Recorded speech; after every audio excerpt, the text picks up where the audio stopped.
আচ্ছা, প্রথমে আপনি আপনার নামটা একটু বলেন। আমার নাম মনীষা। পুরো নামটা কি মনীষা? জি না, মুনিয়া পারভিন মনীষা। আচ্ছা, মুনিয়া একটা নাম, মনীষা একটা নাম, পারভিন একটা নাম। নিকনেমটা মনীষা, মনীষা নামই সবাই চেনে, কিন্তু আপনি তিনটা নাম নিয়ে নিয়েছেন। বাসায় মুন বলে ডাকে। বাসায় আবার মুন বলেও ডাকে। মনীষা, মুনিয়া, মুন। ফ্রেন্ডরা মন্টি বলে ডাকে। ফ্রেন্ডরা মন্টি বলে ডাকে, তারপরে মর কিছু বাদ যায়নি। ওকে, মনীষা, মুনিয়া, মুন, মন্টি, পারভিন, মোট 5টা নাম ওর, কিন্তু আমরা ওকে এখানে মনীষা বলেই ডাকি, সেটাই বরং বেটার হবে। By the way, Manisha, hello with 920 নিশ্চয়ই শোনা হয়। জি। ওকে, হ্যালো উইথ 920 বেসিক কিছু নিয়ম আছে, সেই নিয়ম অনুসারে আপনার কিছু পরিচয় আমরা প্রথমে একটু রিভিল করতে চাই। লাইক আপনার এজ বর্তমানে কত? জুন মাসের 6 তারিখে 25 হবে। 25 বছর বয়স আপনার। কোথায় থাকছেন ঢাকাতে? খিলগাঁও। খিলগাঁওয়ে। জন্ম জেলা কোনটা, যে জেলায় জন্মগ্রহণ করেছেন? ঈশ্বরদী, পাবনা জেলা। ঈশ্বরদী, ওখানে কি বড় একটা রেল জংশন আছে, রাইট? হ্যাঁ। ওকে, আমার যাওয়া হয়নি কখনো। থাকা হয় না আমাদের ওখানে, ওটা আমাদের দাদু বাড়ি আর কি। দাদু বাড়ি, ওখানে আপনার জন্ম হয়েছিল? Okay fine. ঢাকাতে আছে ও, এবং ওর বয়স 25 বছর হতে যাচ্ছে। মনীষা হচ্ছে নাম, তার জীবনের গল্প আজকে এখানে প্রচার হচ্ছে। এখানে একটু নোটিশ করে রাখতে চাই, মনীষার জীবনের গল্প বলার পরে হয়তো মনীষাকে অনেকেই চিনবেন।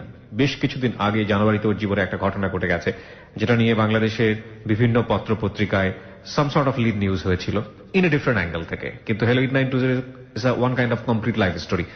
সো সেই জায়গাটি থেকে মনীষাকে আজকে আমরা তুলে ধরার চেষ্টা করছি। আর যে ঘটনাটি ওর জীবনে ঘটেছে সেটা ওই জীবনের গল্পেরই একটা পার্ট, সেটা হয়তোবা আমরা কোন একটা সময় রিভিল করব। প্রথমে একটু সাসপেন্স থাকলো, লেটস বিগিন দ্য স্টোরি। জি, আপনি শুরু করুন। আমি ছোট থেকে বড় হয়েছি বান্দরবনে। আমি ছোটবেলা থেকে নানুর বাসায় থাকতাম, আমার নানা ওসি ছিল আর কি। আচ্ছা। তো আব্বু আম্মু ঈশ্বরদীতেই থাকতো। আব্বু আম্মুর সম্পর্কটা আমার জন্ম বুঝার পর থেকে আমি দেখছি ভালো যায় না। যে 3 মাস ভালো যেত, 3 মাস খারাপ যেত। তো এই জন্য জন্মের পর থেকে আমি নানুর বাসায় থাকছি। প্লাস নানু কখনো আব্বু আম্মুর কাছে যাইতে দেয় নাই। বাসায় কোনো ছোট বাচ্চা ছিল না। তো আমার আপনি প্রথম সন্তান? আচ্ছা, কয় ভাই বোন আপনারা? 2 বোন 1 ভাই। 2 বোন 1 ভাই, ওকে। আমি বড়, ভাইটা ছোট আমার পরে, তারপরে বোন। আমি ছোটবেলা থেকে বড় হয়েছি বান্দরবনে, ওখানেই ক্লাস 5 পর্যন্ত পড়াশোনা করছি। মানে আমার লাইফের সবচেয়ে ভালো সময়গুলাই বান্দরবনে কাটছে। এখন পর্যন্ত মানে আমি স্বপ্নেই দেখি, প্রায় দেখা যায় আমি স্বপ্ন দেখি বান্দরবনে সেই পাহাড়, নদীর পাড়ে বসে আছি, পাহাড়ে ঘুরতেছি। প্রাইমারিটা ওখানেই কাটছে আর কি আমার। ওখানে যখন আমি ছিলাম ম্যাক্সিমাম সময় দেখা যেত ওখানে চিটাঙ্গা ভাষায় কথা বলতো, তার নাহলে চাকমা ভাষায়। এখন অবশ্য ভুলে গেছি, এখন অতটা মনে নাই।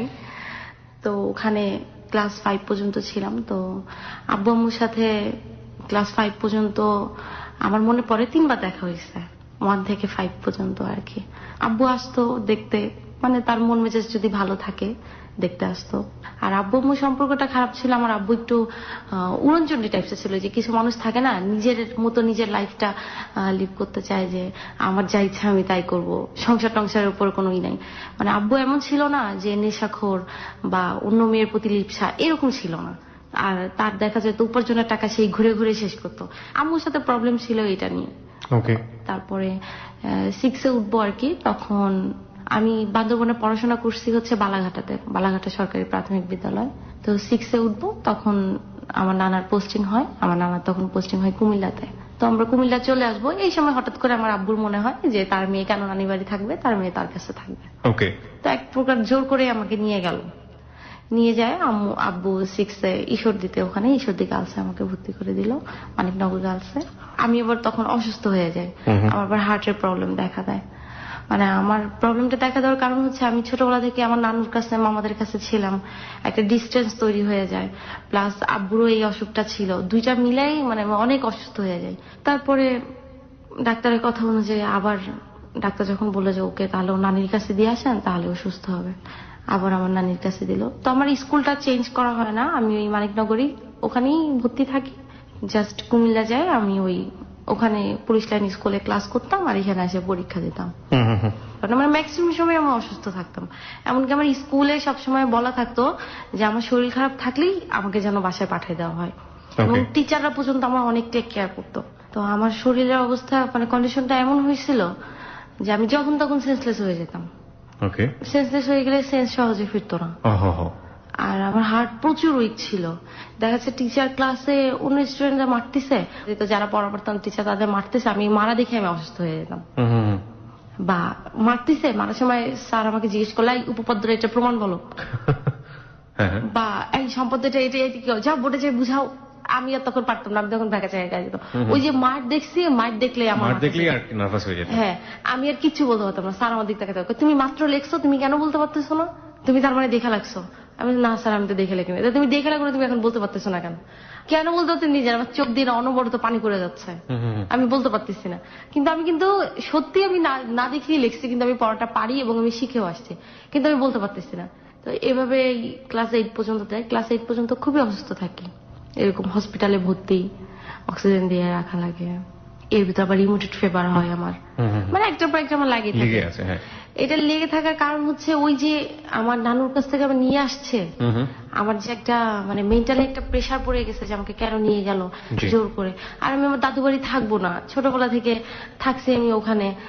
দাদু বাড়ি মফস্বল এলাকা ছিল, আমি ওখানে যাই নিজেকে মানায় নিতে পারতাম না। ড্রেস আপ, চলাফেরা, এভরিথিং, সবকিছুতেই দেখা যেত আমাকে নিয়ে অনেকে অনেক রকম কমেন্টস করতো, আমি কেন এরকম ড্রেস পরি, কেন এমন চলি, এরকম হতো। দাদুর বাসাতে এরকম কোনো সমস্যা ছিল না, দাদুর বাসাতে সবাই অনেক ভালো, মফস্বল এলাকা যেটা হয়ে থাকে আর কি। তো ক্লাস 8 পর্যন্ত এইভাবে চলে।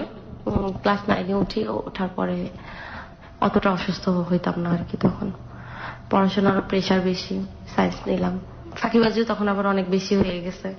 দেখা যেত কি সায়েন্সের ক্লাস আলাদা, আমরা 4টা পিরিয়ড করে, আর্টস কমার্স একসাথে সবাই মিলে 4টা পিরিয়ড করে তারপর সায়েন্সের ক্লাসে চলে যেতাম। এরপরে আমার মধ্যে যদি ইসলাম শিক্ষা ক্লাস করতে এই রুমে এই ক্লাসে আসা লাগতো, আমি আসতাম না। আমি করতাম কি, ক্লাসে বসে বসে ওই আমাদের ওই সাইজের ক্লাসে বসে বসে আমি ঘুমাইতাম। এন্ড ক্লাসের রুমের ভিতরে একটা ওয়াশরুম ছিল, তো ওইটা ইউজ করতো না কেউ। আমি সুন্দর করে ওইটার ভিতরে বাচ্চাদেরকে পেপার টেপার নিয়ে যাই, সুন্দর করে ভিজতাম, খুব সুন্দর করে পেপার টেপার দিয়ে বালিশ বানায়। ওই ফিজিক্স কেমিস্ট্রি ক্লাসে দেখা যেত অনেক সময় পড়া শিখি নাই, ফাঁকিবাজি করতাম তো প্রচুর, পড়া শিখি নাই, বা দূর ক্লাস করবো না, প্রচুর ঘুম আসতেছে, বা রাত্রে জায়গায় জায়গায় প্র্যাকটিক্যাল করছে টরছে, আঁকছি টাকছি, ঘুমাইতে পারি নাই, এখন ঘুমাবো। আমি সুন্দর করে আমার ব্যাগ ট্যাগ নিয়ে দিয়ে আমি ওয়াশরুমের ভিতরে ঢুকতাম, ঢুকে সুন্দর করে আরামে শুয়ে থাকতাম। তো এইরকমই আর কি, এরকম ছোটখাটো অনেক দুষ্টুমি করতাম। টিচাররা অনেক আদর করতো। আদর করার কারণ ছিল কি, মানে আমি দুষ্টুমি করলেও মানে খুব টিচারদের সাথে খুব সহজেই মিশে যেতে পারতাম আর কি। আর মিথ্যা বলা এরকম ছিল না, মানে যা বলতাম টিচারদের সামনে সরাসরি সত্য কথাই বলে ফেলতাম, বা মুখে যেটা আসতো বলে ফেলতাম। খুব হাসি খুশি স্বভাবের ছিলাম আর কি, আর খুব চঞ্চল ছিলাম, খুবই চঞ্চল। আমি সাথী, আমরা দুজন সবচেয়ে বেশি দুষ্টুমি করতাম। এই মেয়েদের পিছনে পোস্টার লাগানো, এটা ওইটা লেখা, তারপর চুইংগাম লাগাই দেওয়া, ওর টিফিন চুরি করা, টিফিন চুরি করে খাওয়া, কে ওয়াশরুমে যাচ্ছে খেয়াল রাখা, দেখি ওয়াশরুমে গেছে, আস্তে করে টিফিনটা বের করে টিফিন চুরি করে খাওয়া। তো জিজ্ঞেস করতে কে খাইছে কে খাইছে, এক সময় একটা টাইম মানে হয়ে গেছে আমরা দুইজন, যে কারণ টিফিন হলে এরকম করে তাকাই দেখতো যে এই দুইটাই নিশ্চয়ই করছে। আমরা আবার করতাম কি, আমি বিশেষ করে কমই সাথী, ও হচ্ছে পাউডার নিয়ে যেত মুখে দেওয়া, ট্যালকম পাউডার। টিফিন পিরিয়ডে করতে কি, এই পাউডার রিভাইজ দিয়ে, ও রিভিশন দিয়ে ও করতে কি, মুখ টুক ধুয়ে এসে মুখে পাউডার মাখতো। তা বলতো তুইও একটু মাখ মাখ। আমি কি না, আম্মু বাসায় গেলে আম্মু তো আবার বলবে কি তুই মুখে পাউডার মাখছিস, স্কুলে যায় পাউডার মাখাও কি করস, পরে আম্মু বোকা দেবে মাখ মাখ কিচ্ছে। আবার আপনার যাওয়ার সময় কত ঘামছি দেখেন না। পাউডার মাখার মানেটা কি, মানে মাখলে কি হয়? পাউডার মাখার মানে হচ্ছে মুখ অনেক তেল তেল হয়ে গেছে, অনেক ঘামে আছি, একটু পরে স্কুল ছুটি দেবে, মানে মাঝে টাঝে বাইরে স্কুল থেকে বের হবো আর কি, মানে একটু ভালো লাগবে দেখতে, ফ্রেশ লাগবে। ওকে, এর ভিতর আমার মাথায় বুদ্ধি আসলো, আচ্ছা পাউডার মাখাও কি, চকের গুঁড়াও তো পাউডারের মতো লাগে। পরে আমি ব্ল্যাকবোর্ডে চক ঘষতাম, বা টেবিলের পর চক ঘষতাম, ঘষে ওটা পাউডার বানাতাম। মারায় আমি ক্লাসে সবাই বলতাম একটু পাউডার মাখ, পাউডার মাখ। বলতো পাউডারের গন্ধ নাই কেন? আমি কারে বলিস, এটা তোমার মামা দিচ্ছে, এটার কোনো গন্ধ নাই। যেই পাউডার নাকি স্মেল থাকে না, ওই পাউডার অনেক ভালো হয় ত্বকের জন্য। এরকম।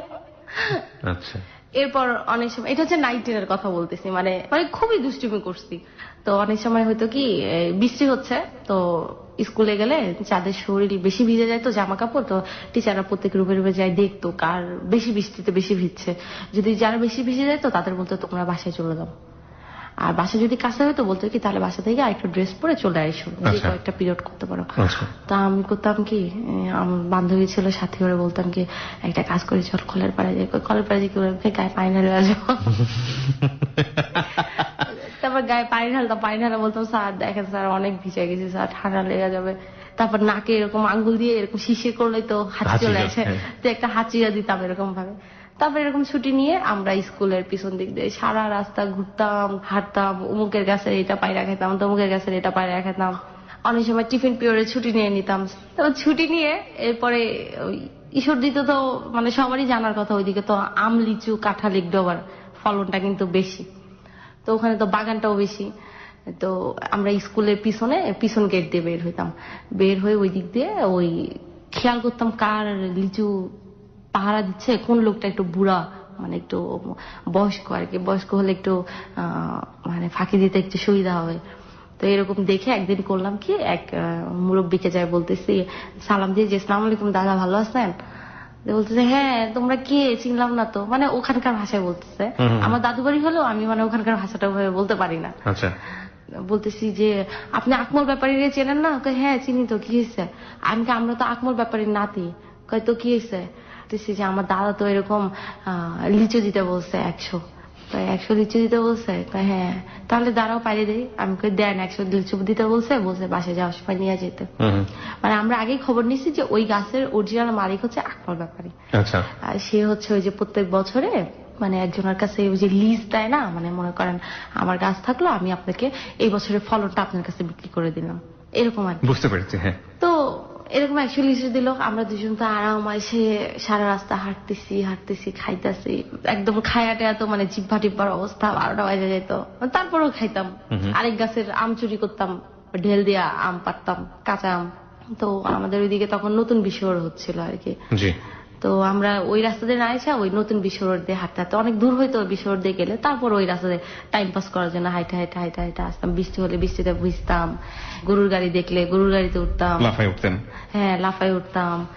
কোন বান্ধবীর বাসা পড়লে ওই বান্ধবী যদি স্কুলে না যেত ওর বাসায় যেতাম, আরে তুই নাকি অসুস্থ, তুই স্কুলে যাস নাই কেন? তোরা স্কুল থেকে ছুটি, আরে ছুটি নিয়ে নিছি, ভাবলাম এদিক দিয়ে যাইতেছি তোর বাসায় হয়ে ঘুরে যাই। দুপুর হয়ে গেল ওর বাসায় ঢেকা পরে ওই বাসায় লাঞ্চ করতাম। এইভাবেই আর কি ক্লাস 10 পর্যন্ত কাটে। তারপরে তো সামনে এসএসসি পরীক্ষার আগে আমি আবার ঘোরতর হঠাৎ করে অসুস্থ হয়ে গেলাম, ওই টেনশনে আর কি। মানে এসএসসি পরীক্ষা টেনশনই অসুস্থ। মানে আমি কোনো টেনশনই করতে পারতাম না। 9-এ যখন পড়ি তখন আমাদের ওখানে হার্ডিং ব্রিজের নাম তো শুনছেন, তো হার্ডিং ব্রিজে উঠছি আমি, আমার মামা, মানে আমরা সবাই ঘুরতে গেছি, যে ওখানে হাঁটাহাঁটি করতেছি। তো ব্রিজে খুব একটা বেশি দূর যাইতে দেয় না, তো অল্প একটু গেছি। যাওয়ার পরে আমি নিজে যখন তাকাইছি তাকে আমি আর হাঁটতে পারি না, মানে আমার পাই উঠতেছে না, এমন একটা অবস্থা। সবাই দেখি সামনে আগাই গেছে, আমি হাঁটি না, আমি ব্রিজের এরকম ধরে এরকম দাঁড়াই আছি রেলিং ধরে। আর মামা বলতেছে কি ব্যাপার, আসো এদিকে আসো, আর অল্প একটুই তো যাবো, বেশি তো যাবো না। মামা আমি তো হাঁটতে পারি না। এখন আমি কান্না শুরু করে দিচ্ছি, আমি হাঁটতে পারি না। মানে এত মানে কোন টেনশনই করতে পারতাম না, কোনো ভয় জিনিসটা খুব কাজ করতো আর কি। তো এসএসসি পরীক্ষার আগে অসুস্থ হয়ে গেলাম। অসুস্থ হয়ে যাওয়ার পরে কিছুদিন হসপিটালে থাকলাম, তারপর একটু সুস্থ হয়ে গেলাম। এরপরে তো পরীক্ষার প্রস্তুতি, পরীক্ষা দিলাম আল্লাহর রহমতে। আমাদের বাড়ির দিককার আবার একটা ছেলে আমাকে আবার খুব পছন্দ করতো, তো ওর নাম ছিল হচ্ছে রনা। মানে আমার ওরকম ছিল না, স্কুলে পড়তাম, মানে মাথায় ওই জিনিসগুলা প্রেম টেম তখনও অতটা মানে মাথায় ঢোকে নাই এই ব্যাপারগুলা। তো আম্মু জানলো ব্যাপারটা, আম্মু জানে, তো আম্মু সেই রকমই যে আমার মেয়ের মাথায় এখন এসব ঢোকে না, ইনকেস যদি আমার মেয়ের মাথায় সব বসা যায়, এই প্রেমের ভুট্টুত বসা গেলে তো সব শেষ, একবারে পড়াশোনা সব। তো আম্মু আবার ওই ছেলের বাসায় যায়, ছেলের খুব বইকে আসছে, ছেলের মার ইচ্ছা মতো বলে আসছে। ছেলের মার সাথে আমার আম্মুর মানে বিশাল একটা ঝগড়া, ও ছেলের মারে আমরা বড় আম্মু বলে ডাকতাম। তো আম্মু সেই ছেলের মাকে বিশাল বকাটকা দিয়ে আসতো, ছেলেরও বিশাল বকাটকা দিল। তো তারপরে এসএসসি পরীক্ষা দিলাম, এর মাঝখানে এসএসসি পরীক্ষার আগে এগুলো ঘটলো আর কি। পরীক্ষা দিলাম, দেওয়ার পরে আমি নিজেই আম্মুকে বললাম যে আম্মু এখন তো এসএসসি পরীক্ষা দিলাম এখান থেকে, আমি আর এখানে থাকবো না, আমি নানুর বাসায় চলে যাবো। আমার ওখানে ভালোই লাগতো না আসলে, ওখানে আমি অ্যাডজাস্ট করতে পারতাম না নিজেকে। তা আম্মু আবার আব্বুর সাথে কথা বললো যে ও তো থাকতে যাচ্ছে না। তারপরে আব্বু বললো আচ্ছা ঠিক আছে তাহলে চলে গেলে চলে যাক, কি আর করা। তো চলে আসলাম আবার নানার ওখানে। হ্যাঁ, কুমিল্লাতে। তো ওখানে গিয়ে আমি অ্যাডমিশন নিলাম কুমিল্লা গভর্নমেন্ট কলেজে। নানির কাছেই আবার গেলাম, কুমিল্লা গভর্নমেন্ট কলেজে ভর্তি হলাম। কলেজে ভালো সময় কাটতেছিল, ক্লাস পড়াশোনা সবকিছু নিয়ে। শয়তানিটা আগে থেকে একটু কমছে, একবারে কমে গেছে সেটা না, একটু দুষ্টামিটা কমছে আর কি। টিচারদের কাছে খুব পপুলার হয়ে গেলাম, আর বিশেষ করে কলেজে সবাই চিনত চুল বড় মনীষা বললে সবাই চেনে। চুল বড় মনীষা, অবশ্য এখন অতটা বড় নেই, কাইটা ফেলছি।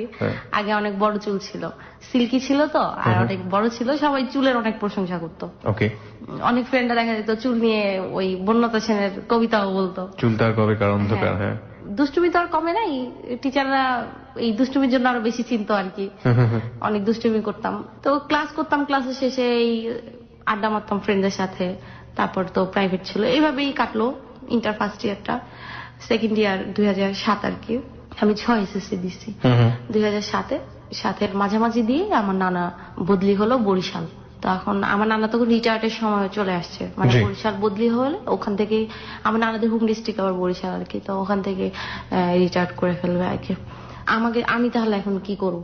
এখন আমার নানা বললো যে তাহলে একটা কাজ করি, কলেজ ট্রান্সফার করি, ওকে আমি বরিশাল ভর্তি করাবো। এখন আমি যাব না, কুমিল্লা তো বহু বছর ধরে আসি, হাই স্কুলটাও তো ওখানে ক্লাস করছি, বা একটা পরিচিতি হয়ে গেছে। আমি বলতেছি আমি যাবো না নানু ভাই, আমি কুমিল্লাতে থাকবো। কুমিল্লা থাকবো, তুমি একা একা থাকবা? তো আমি বললাম যে মেজো মামা আবার ছিল, মেজো মামা ওখানে চাকরি করতো কুমিল্লাতে, কিন্তু একটু আমি যেখানে থাকতাম ওখান থেকে একটু দূরে সাইডে আর কি। তাই বললাম মেজো মামা যেহেতু আছে, মেজো মামার ওখানেও থাকতে পারবো বা আমি হোস্টেলেও থাকতে পারবো, কোনো সমস্যা নাই, আমি যাবো না। তো ব্যাপারটা নিয়ে সবাই একটু শুরু করলো যে হ্যাঁ একা থাকবে হোস্টেলে, কি দরকার। তো বড় মামা বেশি করতেছিল, না হোস্টেলে দেওয়া যাবে না। তো 3 মামা খুবই আদর করতো। তখন মেজো মামা ছোট মামার বিয়ে হয়ে গেছে, বড় মামার বিয়ে হয় নাই। এক পর্যায়ে সবাই রাজি হলো, তো আমি হোস্টেলে উঠে গেলাম। আমার রুমমেট আমরা ছিলাম 3 জন, আমি, নিপা আর মিমি ছিল। আমরা 3 জন একই সাথে পড়তাম, একই ক্লাসমেট ছিলাম। আমরা একটা ফ্যামিলির সাথে সাবলেট থাকতাম আর কি। পড়াশোনাও এবার ইন্টার পরীক্ষা সামনে চলে আসছে, তারপর ইন্টার পরীক্ষা দিলাম। মানে ওই সময়টা খুব খারাপ কাটছিল, হঠাৎ করেই ফ্যামিলি থেকে আলাদা আসি, একা একা আসি। আমি একটা কথা বলতে ভুলে গেলাম, ওটা হচ্ছে যে আমার নানার বদলি হওয়ার আগে 6 মাস আগে হঠাৎ করে আম্মু এরকম ফোন দিয়ে খুব কান্নাকাটি। তো আম্মু, আমার নানি বলতেছে কি ব্যাপার, কি হয়েছে? যে আব্বুর কথা বলতেছে যে আব্বু অনেক মারছে আম্মুকে, খুব কান্নাকাটি। মানে আম্মু এই পর্যন্ত কখনোই আমার নানির কাছে আইসা আমার আব্বুর ব্যাপারে বা আমার দাদুদের ব্যাপারে কখনো কোনো কমপ্লেন করতো না, মানে যাই হইতো সে কখনো বলতো না, মা চিন্তা করবে যেন বলতো না। কিন্তু ওই দিন খুব কান্নাকাটি করতেছে। তো আমার নানি বলতেছে যে তুই আয়সা পর, যা হওয়ার হবে পরেরটা পরে দেখবো, তুই মানে আমার ছোট ভাইয়ের কথা বলতেছে, ওকে নিয়ে চলে আসার জন্য। তারপরে আম্মু বলতেছে দেখি তাহলে। আম্মু আবার তখন চাকরিও করতো ওখানে। ওই কথা আম্মু বলার 4-5 দিন পরে হঠাৎ করে রাত্রে প্রায় 1-1:30টার দিকে আব্বু ফোন দিছে। আব্বু ফোন দিয়ে বলতেছে আমাকে যে মনীষা, তোমার আম্মুকে তো খুঁজে পাচ্ছে না। আমাকে খুঁজে পাচ্ছ না, এটা কোন ধরনের কথা? বলছি হ্যাঁ তোমার আম্মুকে খুঁজে পাচ্ছে না। আমাকে কেন খুঁজে পাচ্ছ না? আমার ছোট ভাইকে ফোন দিতে বললাম যে ওকে ফোন দাও। তারপর ওকে ফোন দিলাম, বললাম আম্মু কই? ও কান্নাকাটি করতেছে, ও তখন ক্লাস 6-এ পড়ে। বলতেছে আম্মু তো খুঁজে পাচ্ছে না, আমি ঘুমাইছিলাম, ঘুমের থেকে উঠে দেখে আম্মু নাই। আব্বু বললো যে আম্মু নাই, আমি উঠে আমি তারপর আব্বুকে বললাম তুমি একটু আমবাগানের ওইদিকে দেখো তো, ওইদিকে আসে। মানে আমি ভাবতেছি আমার আম্মু সুইসাইড করলো কিনা। রাইট, সবারই তাই চিন্তা ভাবনা আসছে মাথায়। আমার মাথায় আমি বললাম তুমি একটু ওইদিকে যাই দেখো তো। অনেককে আমি বললাম, আমার ছোট ভাই, যে যাই দেখতো আম্মু। তো যাই দেখলো না, আম্মু নাই। এখন আম্মুকে পাওয়া যায় না, পাওয়া যায় না। আমার আব্বু আমাকে মোটেও বলে নাই যে আসলে আম্মু কেন বাসায় নাই বা আম্মু কোথায় গেল, কি জন্য, বাসায় কি করছে। আমি আব্বুকে বারবার বলতেছি কি হয়েছে, কি হয়েছে। ও যে না কিছু হয় না, আমার সাথে একটু কথা কাটাকাটি হয়েছে। তারপরে প্রায় 3 দিন পরে হঠাৎ করে দেখি আম্মু কুমিল্লা এসে উঠছে। আম্মুর অবস্থা খুবই খারাপ। মানে আমার আম্মু আবার খুবই সুন্দর, আমার মতো না, একবার ফর্সা। আমি হয়েছে আমার বাবার মতো ফর্সা মানুষ, একদম শরীরে জায়গায় জায়গায় রক্ত জমে আছে আর কি, মানে স্পষ্ট বোঝা যাচ্ছে। আপনি দেখেছিলেন নাকি শুনেছেন? হ্যাঁ, না আমি দেখছি নিজের চোখে। মানে সে ওড়না দিয়ে হাতগুলা ঢেকে রাখছে আর কি, মাথায় এক জায়গায় রক্ত জমে আছে। তা আম্মু এসে উঠলো, আমার নানি তো আম্মুকে দেখে কান্নাকাটি, হুস্তারোজ অবস্থা শরীরে। তারপর ডাক্তারের কাছে নিয়ে যাওয়া হইলো, মাথার রক্তগুলা করা হলো, রিমুভ করা হইলো যেখানে রক্ত জমেছিল। আমার আব্বুকে ফোন দিয়ে জানানো হইলো যে আম্মু আসছে বাসায়। তো আমার ছোট ভাইকে দিয়ে যাওয়ার কথা বলা হলো, ছোট ভাইকে দিয়ে গেল না। তো এরপরে আম্মুর মুখ থেকে শুনলাম যে মানে আব্বু খুব মারছে, এত মারা মারছে, মানে আম্মু আর মার সহ্য না করতে পারে না, আম্মু বাসা থেকে বের হয়ে গেছে। কি করবে, ক্রিকেট খেলায় স্টাম্প দিয়ে মারছে। তো তারপরে আম্মু বের হয়ে গেল বাসা থেকে, বের হয়ে আম্মু নানুর বাড়িতে গেছিল। ওখানে যে 2 দিন ছিল, থাকার পর তারপর কুমিল্লা চলে আসছে। এর মাঝখানে আমরা ছোটবেলা থেকে প্রায় আব্বু আম্মুর খালি ডিভোর্সের কথা শুনতাম, ডিভোর্স হয়ে যাবে, কিন্তু হয় নাই। আমার নানা নিয়ে চাইতো ডিভোর্স হয়ে যাক, কিন্তু আম্মুই দেয় নাই। আম্মু চিন্তা করতো মেয়েটা বড় হয়ে গেছে, ডিভোর্স দিব, মেয়েটার তো বিয়েরও একটা আছে, কেউ যদি শোনে ব্রোকেন ফ্যামিলি তখন তো বিয়ে করতে চাবে না, এই জন্য দিত না। কিন্তু এবার আর আম্মুর একদম মানে সহ্যই হচ্ছিল না। আম্মু বলতেছে দেখি এবার ডিভোর্স দিয়ে দেবো, আর তো সহ্য হচ্ছে না, 20 বছর ধরে সহ্যই করে যাচ্ছি, আর কত সহ্য করা যায়। এই মানুষ আমার কোনো খোঁজ নেয় না, খবর নেয় না, আমি নিজেই চাকরি করি, নিজের সংসার নিজে চালাই, খালি ছেলে মেয়ের দিকে তাকাই আমি সংসার করে যাচ্ছি। তারপরে আম্মু আবার এখানে ঢাকায়, তারপর আবার নতুন জবে ঢোকে। তো জবে জয়েন করার পরে আম্মু তারপর আব্বুকে, মানে এগুলো আগের মধ্যে বলে, কিন্তু আব্বুকে ডিভোর্স না। আমার ছোট ভাইকে আনার খুব চেষ্টা করে, কিন্তু আমার আব্বু আমার ছোট ভাইকে দেয় না। তারপরে তো এই আমার নানা চলে গেল বদলি হয়ে, আম্মুও ঢাকায়, তারপরে মামাও ঢাকায় থাকে, আম্মু ঢাকায় থাকে, আম্মু ডিভোর্স দেয় না। তারপরে আমি ইন্টার পরীক্ষা দিই, ইন্টার পরীক্ষা দেওয়ার পরে এরপরে হঠাৎ করে একদিন শুনি আব্বু আম্মুর সম্পর্কটা আবার ঠিক হয়ে গেছে। তো শুনে তো আমার মহা হ্যাপি যে ডিভোর্স আনে, যাই হোক, আর কি কোন সন্তানই চায় না তার বাবা মার সম্পর্ক ঠিক হোক। তারপর আম্মু বলতেছে তাহলে চলো, তুমি তো বহু বছর বাড়িতে যাও না, চলো বাড়ি থেকে একটু তোমাকে ঘুরাই নিয়ে আসি। আমি বললাম না আমি যাবো না, মানে আমি দাদু বাড়িতে যাইতে চাইতাম না আসলে। মানে একটু ছুটি পাইলে ওই হোস্টেলে যে টাইমটা উঠলাম, একটু ছুটি পেলে নানুর বাসায় যাবো, দাদুর বাসায়। আম্মু বললো না চলো, যাও না, বহু বছর সবাই দেখতে চাচ্ছে, চলো। পরে গেলাম দাদুর বাড়িতে। এখন দাদুর বাড়ি যাওয়ার পরে শুনি আমাকে ছেলে পক্ষ দেখতে আসবে। তখন আমি ইন্টার পরীক্ষা দিছি, মানে ওই গ্যাপটাতে আর কি, ছুটিটাতে। তো এখন আমি শুনে তো এটা খুব চেঁচামেচি, তখন আমার রিলেশন নাই কিন্তু কারোর সাথে। আমার চেঁচামেচি এই কারণে, মানে আমি এত অল্প বয়সে কেন বিয়ে করবো। এখন আম্মু বলতেছে আরে দেখলে কি বিয়ে হয়, কেউ দেখতে আসতে চাইছে আসুক দেখতে, যে এরকম বাড়িতে মেয়ে থাকলে 10 জন দেখতে আসবেই, আর দেখতে আসলে যে বিয়ে করে ফেলবো, দেখতে আসুক, দেখে যাক, আমরা যে কোনো একটা ব্যাপার নিয়ে কাটাই দিব, কোনো সমস্যা নেই।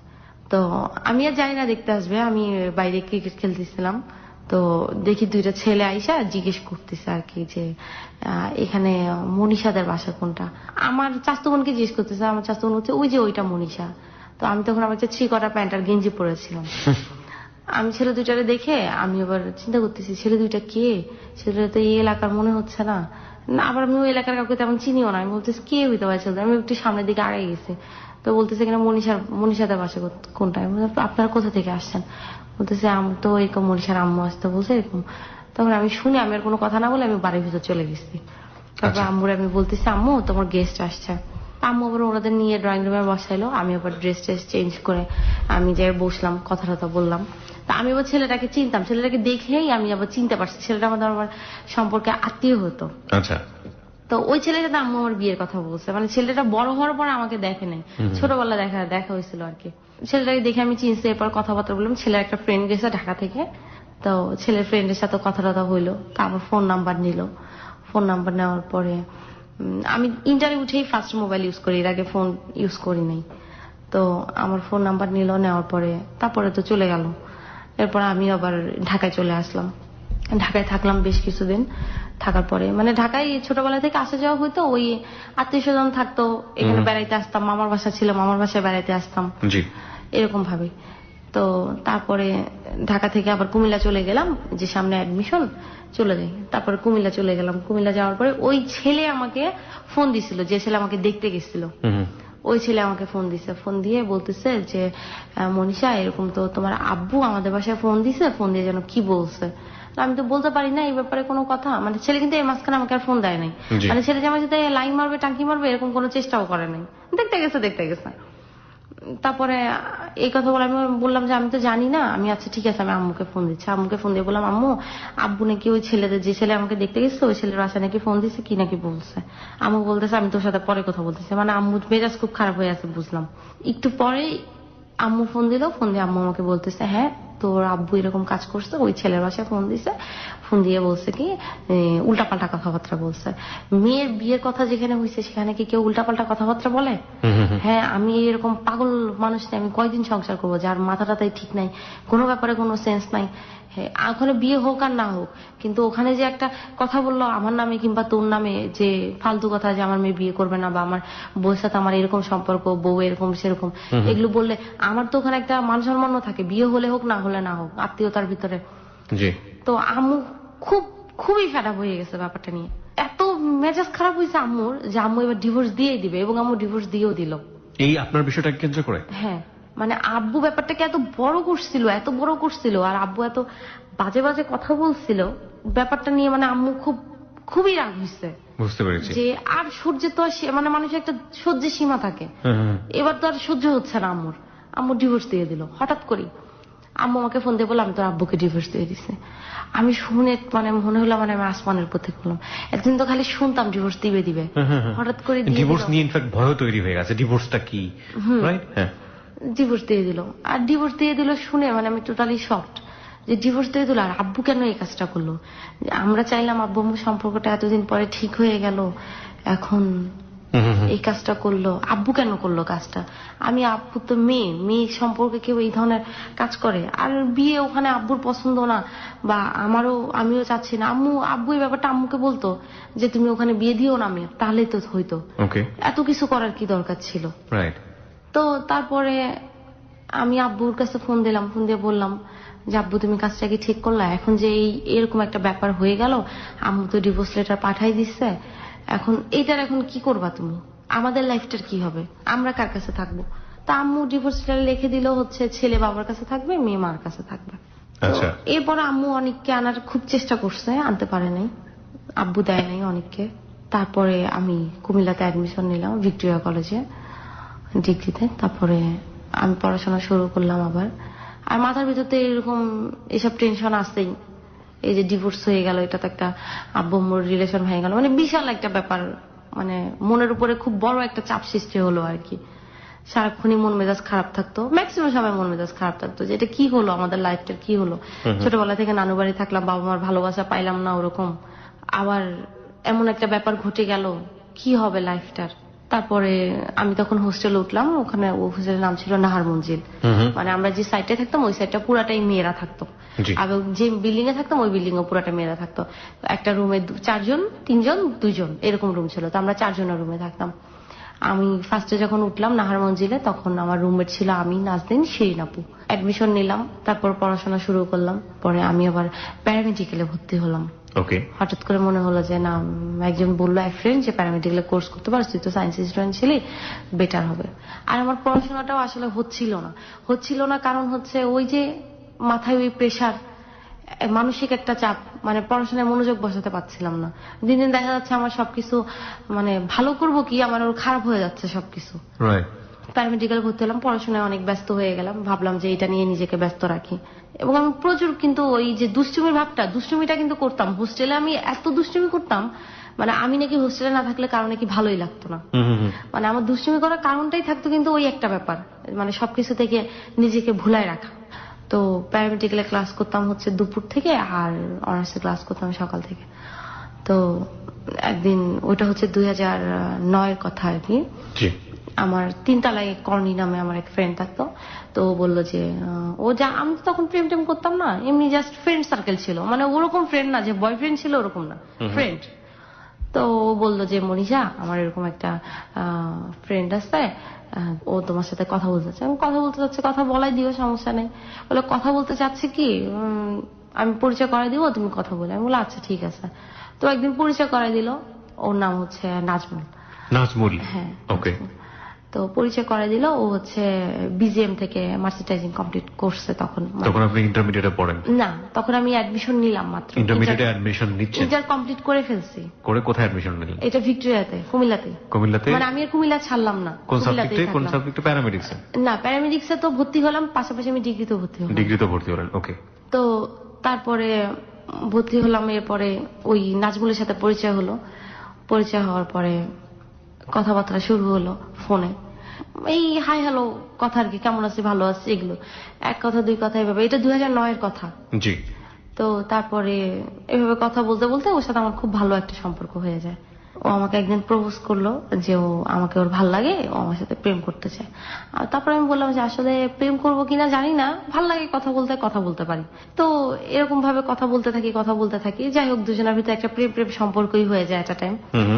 তো তারপরে এটা 2009 শেষের দিকে।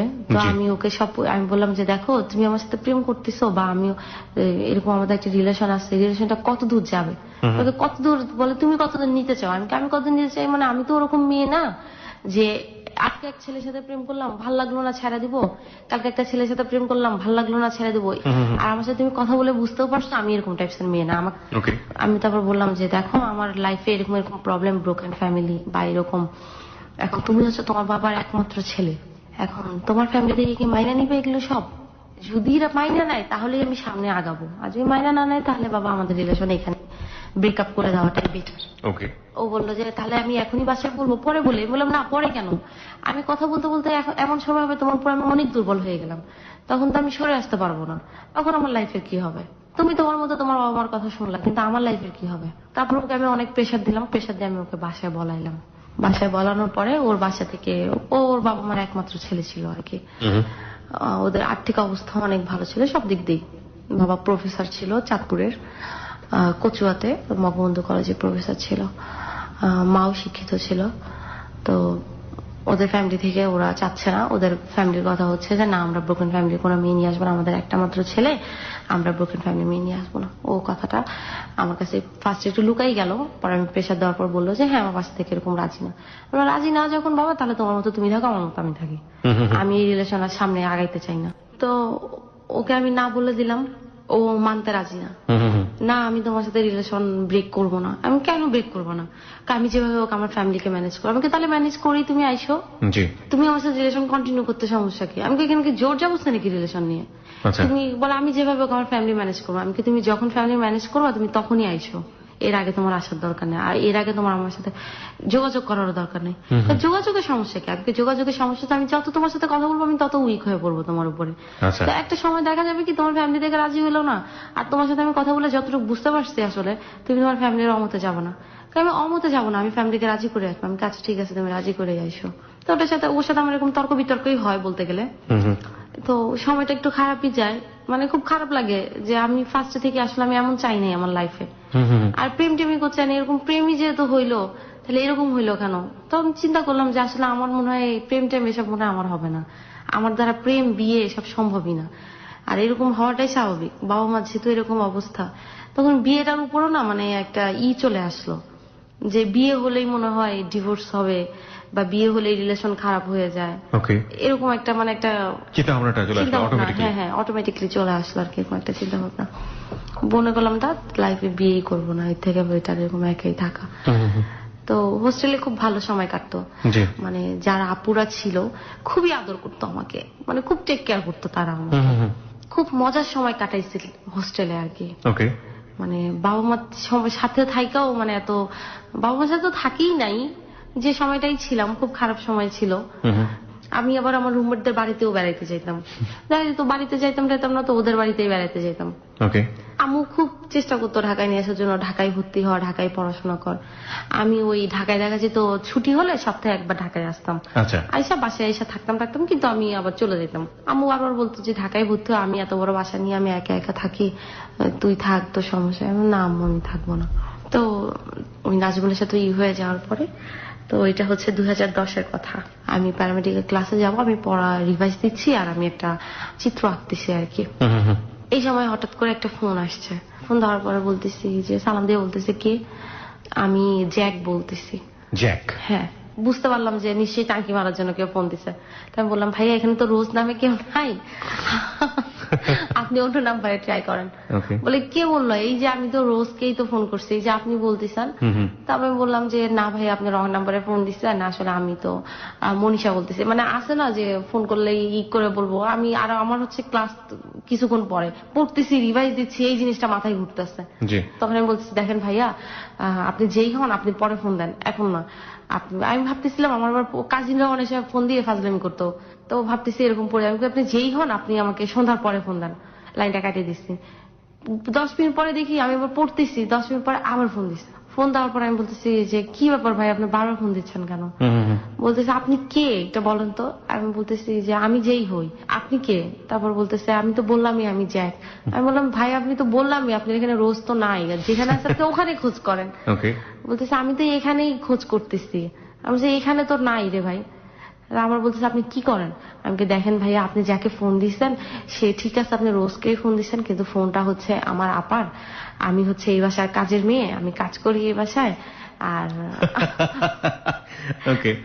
তো আপা তো হচ্ছে একটু ওয়াশরুমে গেছে, আপনি পরে ফোন দেন। তো তাহলে আপনি কেমন কাজে মেয়ে, আপনি তো আপনার মালিকের ফোন ধরছেন।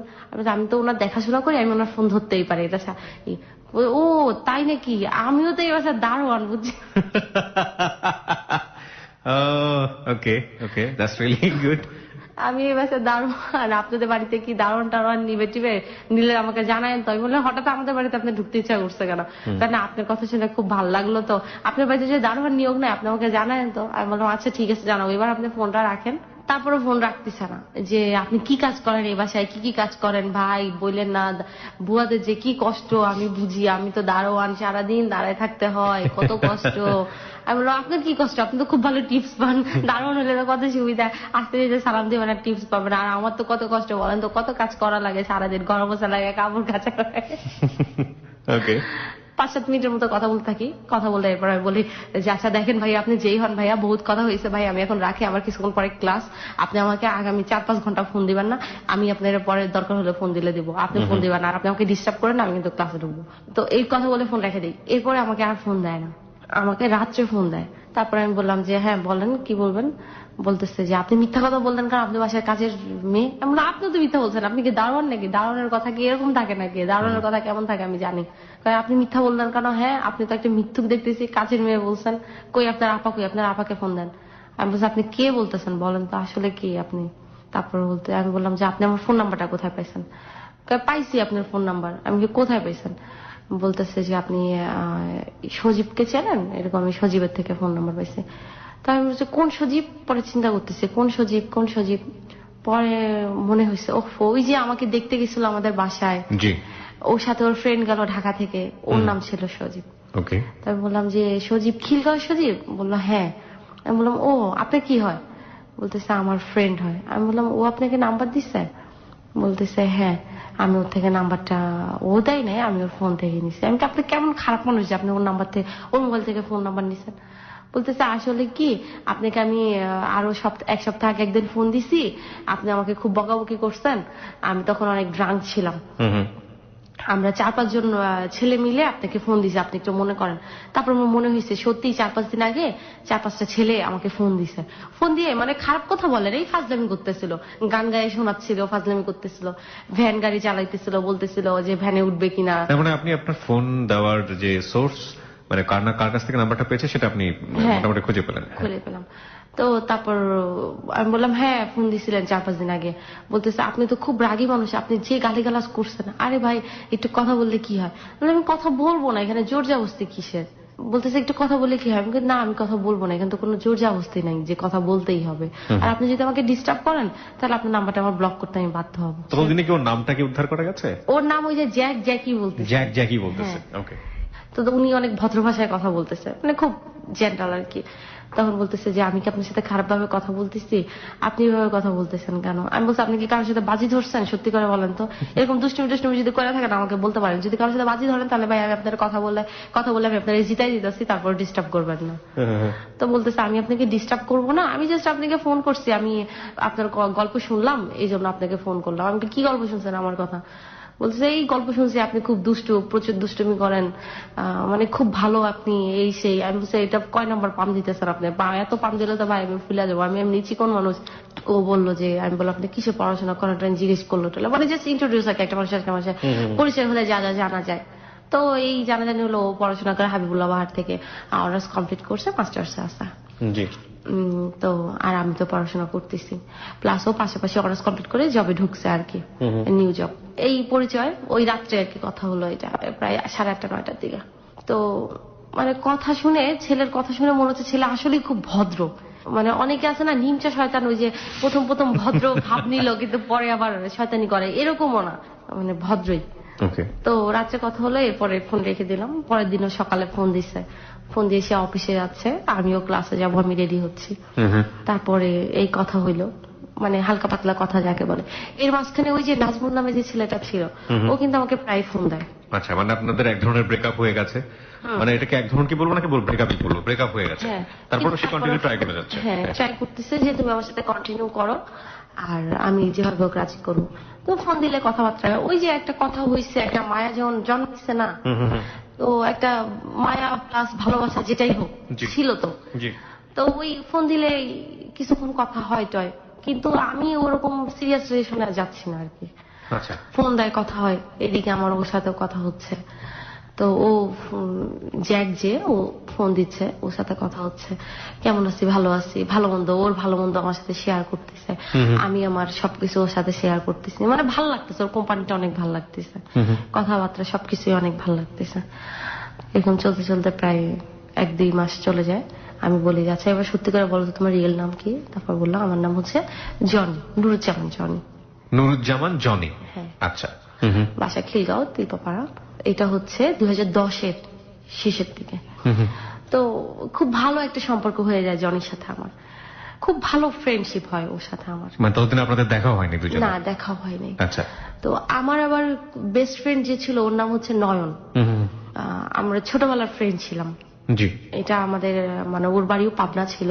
তো আমি এবার ওর সাথে সবকিছুই, মানে বেস্ট ফ্রেন্ড যেহেতু সবকিছু তো শেয়ার করবোই, সবকিছু ওর সাথে শেয়ার করতাম। আর কুমিল্লাতে আমার বেস্ট ফ্রেন্ড ছিল, ওর নাম ছিল বাঁধন।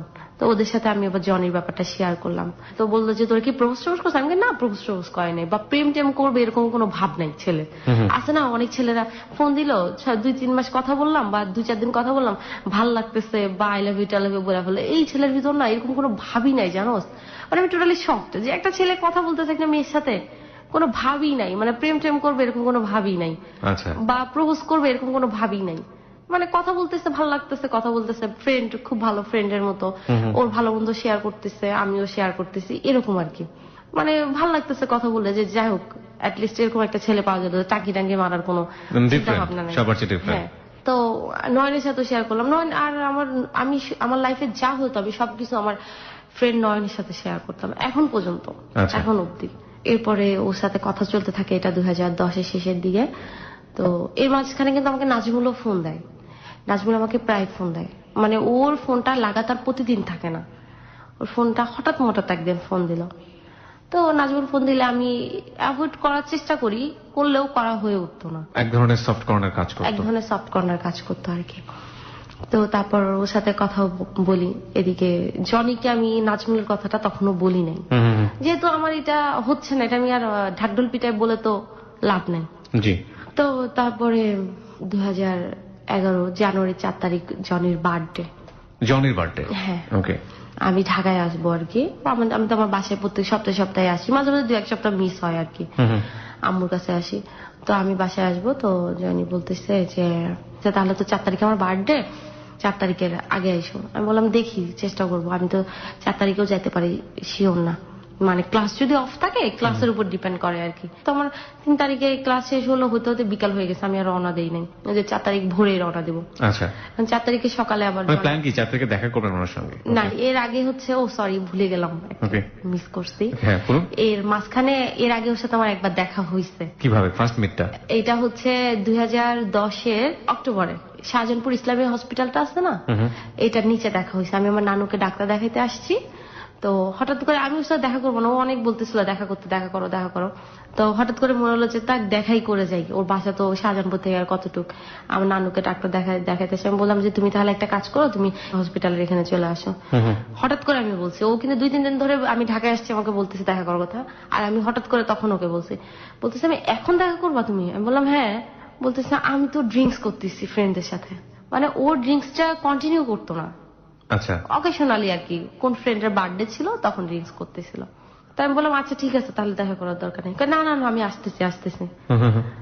ও আসছে, তো যায় আমি ওরে দেখে আমি টোটালি শক, মানে ওরে দেখে আমি এত ভয় পাইছি। কেন ভয় পাইছি? ও জিম টিম করতো, তো শরীর ছিল ওরকম, হাইটও ওরকম, আবার ড্রিঙ্কস করছে, চোখগুলা লাল হয়ে আছে। First meet? হ্যাঁ, দেখা আমি চিন্তা করতেছি আল্লাহ রে আল্লাহ, আমি কোন গুন্ডার পাল্লায় পড়লাম। পরে আমি দেখে আমি তাকাই আসছি, আমি বলছি তুমি জনি? বলতেছে হ্যাঁ। বলতেছে এই তোমার জন্য আমি ড্রিঙ্কস ফালাই আসছি, তুমি জানো আমি সব ফ্রেন্ডের কত মিথ্যা কথা বলে আসছি, আজকে আমার অমুক ফ্রেন্ডের বার্থডে। আমি বললাম যে না আসলে আমি দেখা করবো না ভাবছিলাম, পরে ভাবলাম তোমার বাসার কাছে আসছি, দেখা করেই যাই। মানে একটা জিনিস বুঝতে পারছি যে আপনাদের মধ্যে সম্পর্কটা অনেক বেশি ফ্রেন্ডলি ছিল, সো আপনারা দুজনের যে কোনো বিষয়ে খুব ইজি গোয়িং একটা ব্যাপার ছিল। দুজনকে দেখলেই যে দুজনের ভিতরে একটা অন্যরকম সফট কর্নার কাজ করে ব্যাপারটা এরকম না, না, না। খুবই ইজি গোয়িং যেটাকে বলে। হ্যাঁ বলুন। তো তারপরে ওরে দেখে আমি মুখের উপরই বলে ফেলছি, আমি বলছি তোমার দেখা তো আমার ভয় লাগতেছে। কয়, কি ভয় লাগতেছে? আমি কই, তোমার দেখে ভয় লাগতেছে, তুমি তো যখন তখন আমার মনে হয় মাইরা টাইরা ফেলবা এরকম।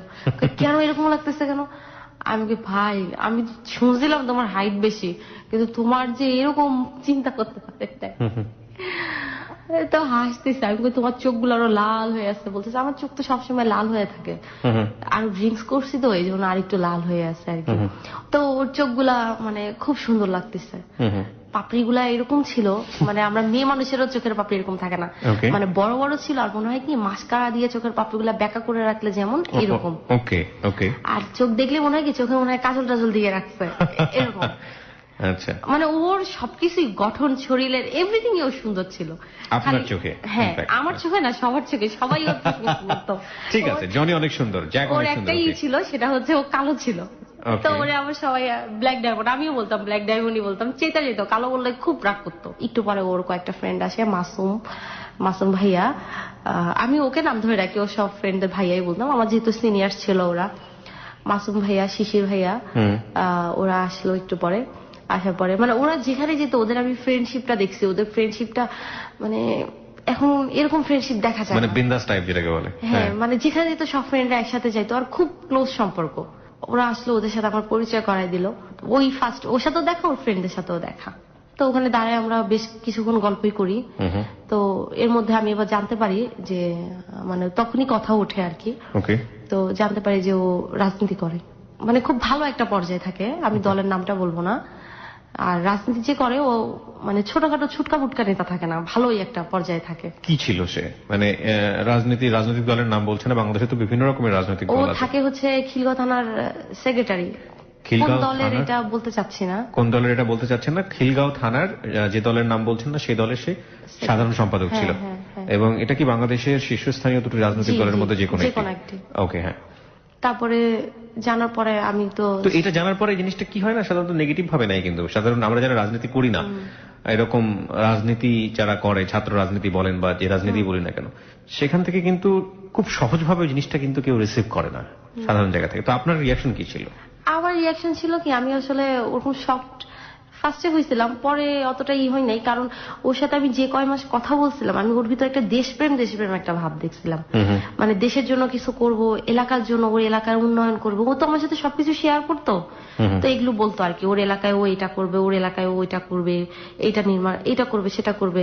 প্লাস আমি ওর সাথে মানে কথা বলে একটা জিনিস দেখছি, ও মানে মানুষের খুব হেল্প করতো। এবং এই ব্লাড দেওয়া, ও কিন্তু প্রত্যেক 3 মাস না 4 মাস পর পর ব্লাড দিতে হয় না, তো ও কিন্তু এটা কন্টিনিউ ব্লাড দিত। আচ্ছা, তার মানে এই রাজনৈতিক ব্যাপারটা আপনার ক্ষেত্রে তেমন একটা নেগেটিভ কোনো কিছু না না। আচ্ছা, ওকে। ওর ভিতরে আমি ওরকম গুণাবলী দেখি নাই। আচ্ছা, আমি যদি ওর ভিতরে ওরকম গুণাবলী দেখতাম তাহলে নেগেটিভ অর্থে কোনো গুণাবলী এরকম দেখি নাই। আচ্ছা। তো তারপরে তো ওই যে ওই বার্থডের কথাটা, 2011 জানুয়ারি 4 তারিখে আমি সকালবেলা আমাকে ফোন দিছে, ফোন দিয়ে বললো তোমার না আজকে আসার কথা, তুমি কালকে বিকালে কি বাসায় চলে আসছো? আমি বললাম না, আমি তো বিকালে রওনা দিইনি, ক্লাস শেষ করে আস্তে আস্তে আমার দেরি হয়ে গেছে, আর রওনা দেই নাই, তো আমি হচ্ছে একটু পরে রওনা দেবো। তাহলে উঠো ঘুমের থেকে। আমি দিব আস্তে ধীরে দেই। বলে যে তুমি কি সায়দাবাদ এসে নামবা নাকি যাত্রাবাড়ি নামবা? যাত্রাবাড়ি থেকে গাড়ি দেবো। তখন তো আপনি কুমিল্লাতে? হ্যাঁ। তো মানে আমি আম্মুর বাসায় আসতেছি, আম্মু তো ঢাকায় থাকে। তো আমি উঠে রওনা দিলাম। রওনা দেওয়ার পরে এর মাঝখানে তো আমার সাথে কথা হয়েছেই, মানে আমি ঢাকার কাছাকাছি চলে আসছি। তারপর আমি বলতেছে আমি তো সায়দাবাদ আসছি। আমাকে তুমি সায়দাবাদ আসছো কেন? আমি কিন্তু পরে আসতে বলছি সায়দাবাদ, তাহলে না তোমার সাথে দেখা করে যাবো। আমি বললাম দেখা কইরো পরে, আমরা তখন মিরপুর থাকতাম। তো আমি বললাম যে যাইও পরে বাসায় যাও। ও আমার বাসায় যেত, কিন্তু হ্যাঁ আমার সাথে পরিচয় করাই দিচ্ছি, আমার খুব ভালো ফ্রেন্ড ছিল। তো আমি বললাম যে বাসায় এসো পরে, বলছে না আমি তো সায়দাবাদ চলে আসছি। তো আমি বাসা থেকে নামলাম, দেখি ও দাঁড়ায় আছে। তো আমি এবার ওকে উইশ করলাম, ওর বার্থডে যেহেতু, চকলেট কিনা দিলাম ওরে। আমি আমার ব্যাগেই ছিল চকলেট, নিয়ে আসছিলাম। রিক্সা উঠলাম, আমি বললাম যে রিক্সা উঠছো কেন? আমি তো বাসায় যাবো, আমার একটা সিএনজি ঠিক করে দাও। কারে যাবা? বাসায়। পরে যাবো বাসায়, আজকে আমার সাথে ঘুরবা, এরপরে বাসায় যাবো। তো ওইটাই হচ্ছে ওর সাথে আমার ফার্স্ট ঘোরা আর কি। ওকে, ফার্স্ট মিটের পরে ফার্স্ট ঘোরা। বলে তুমি তোমার আম্মুকে ফোন দিয়ে বলে দাও যে তুমি আমাদের বাসায় যাচ্ছ, খাওয়া দাওয়া এখানেই করবা টরবা। আমি বললাম তোমাদের বাসায় যাবো আমি এই ড্রেসে? কি বলো, তুমি পাগল নাকি? কারে কিছু হবে না। মানে আমি জিন্স আর একটা টপস পরে আছি, আর একটা ছোট্ট একটা জিন্সের জ্যাকেট পরে আছি।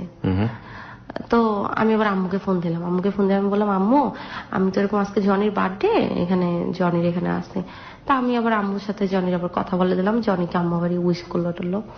তো আম্মু আবার জনির প্রতি একটা মানে ফেথ জিনিসটা কাজ করতো যে না আমার মেয়ের সাথে উল্টাপাল্টা করবে না। থাকে না একজন মানুষের অ্যাটিটিউড এক এক রকমের, কারো অ্যাটিটিউড দেখেই মনে হয় যে হি ইজ নাইস পারসন।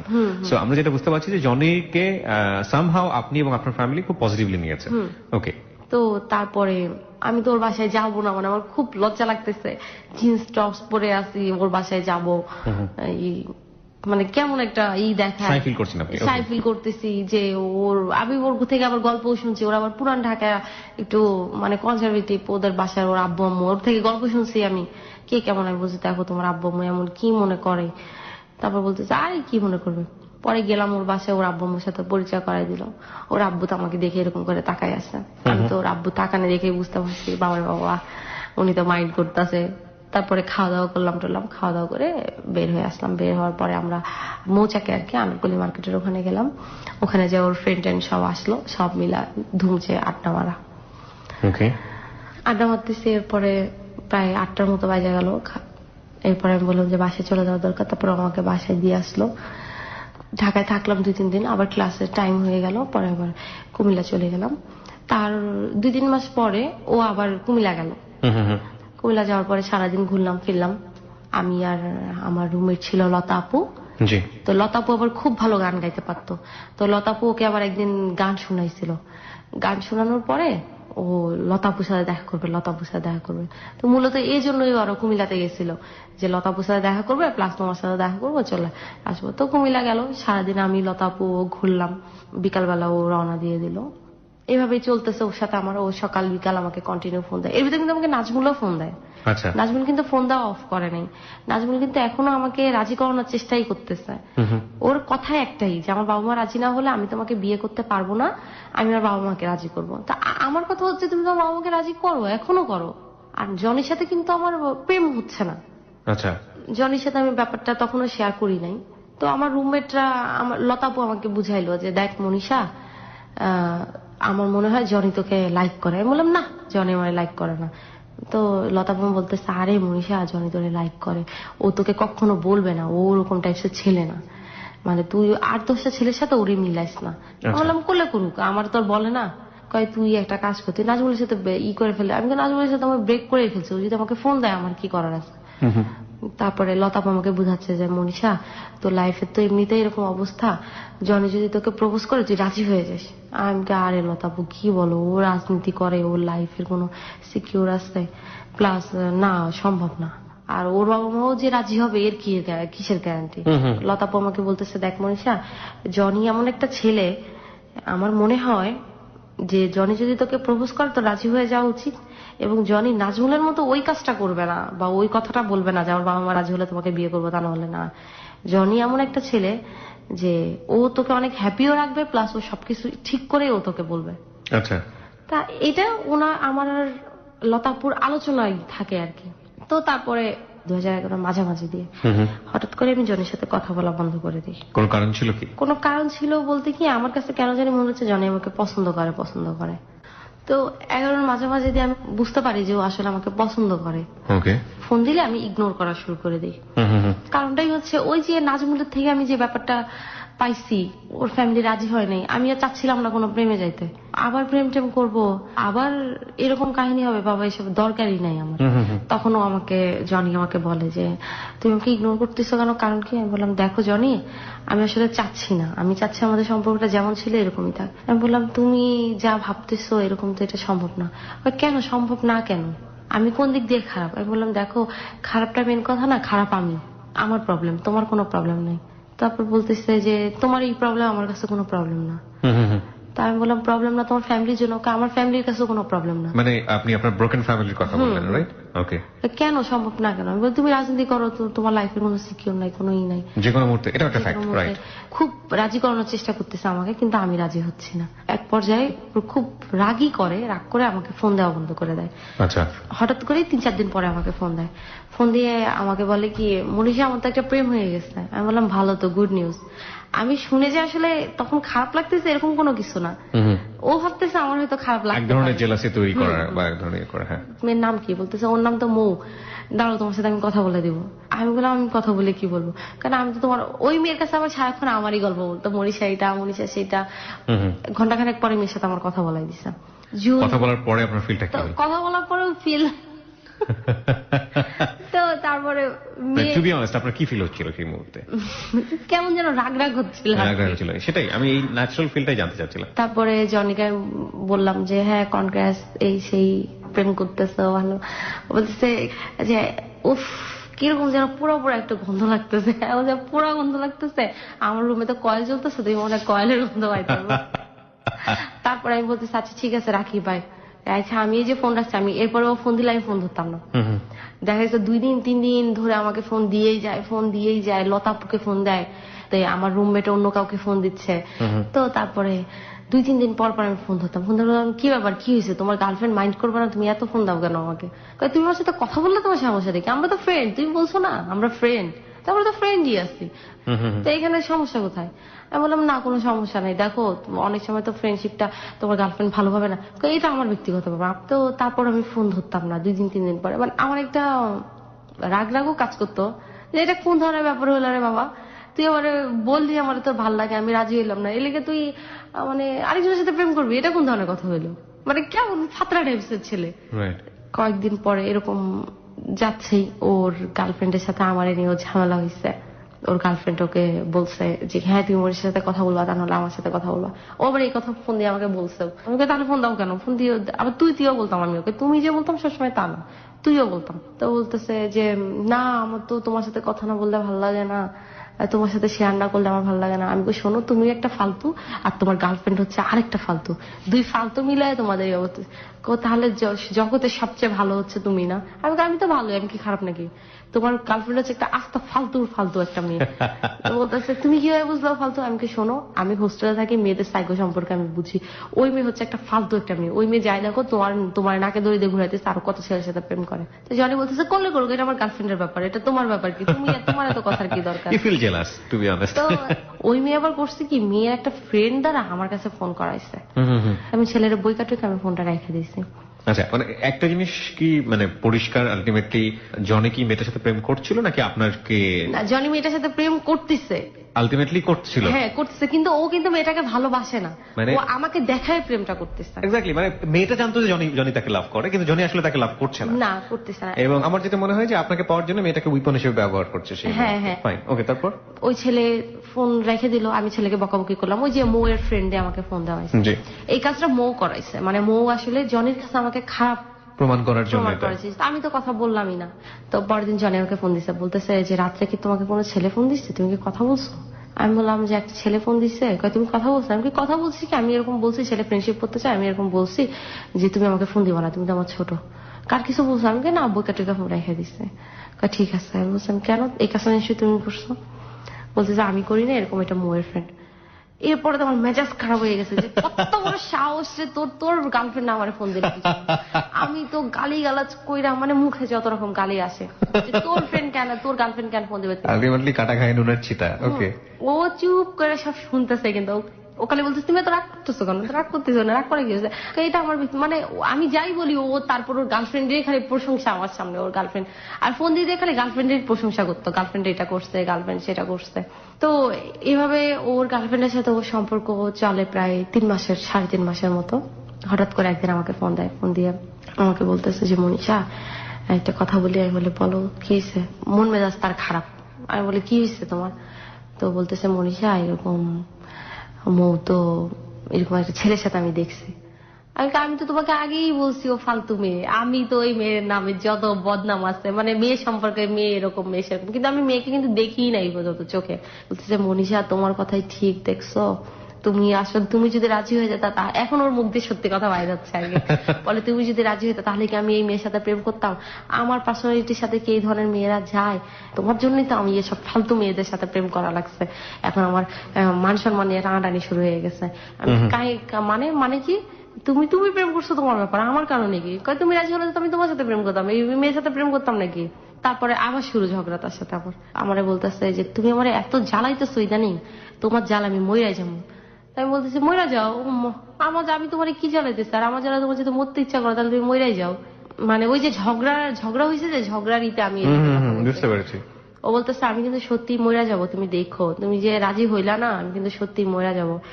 তো ও তখন আমাকে বলতেছে বিয়ের কথা, আবার প্রেম করতে চাচ্ছ না তাহলে তুমি বিয়ে করে ফেলি, চলো আমরা।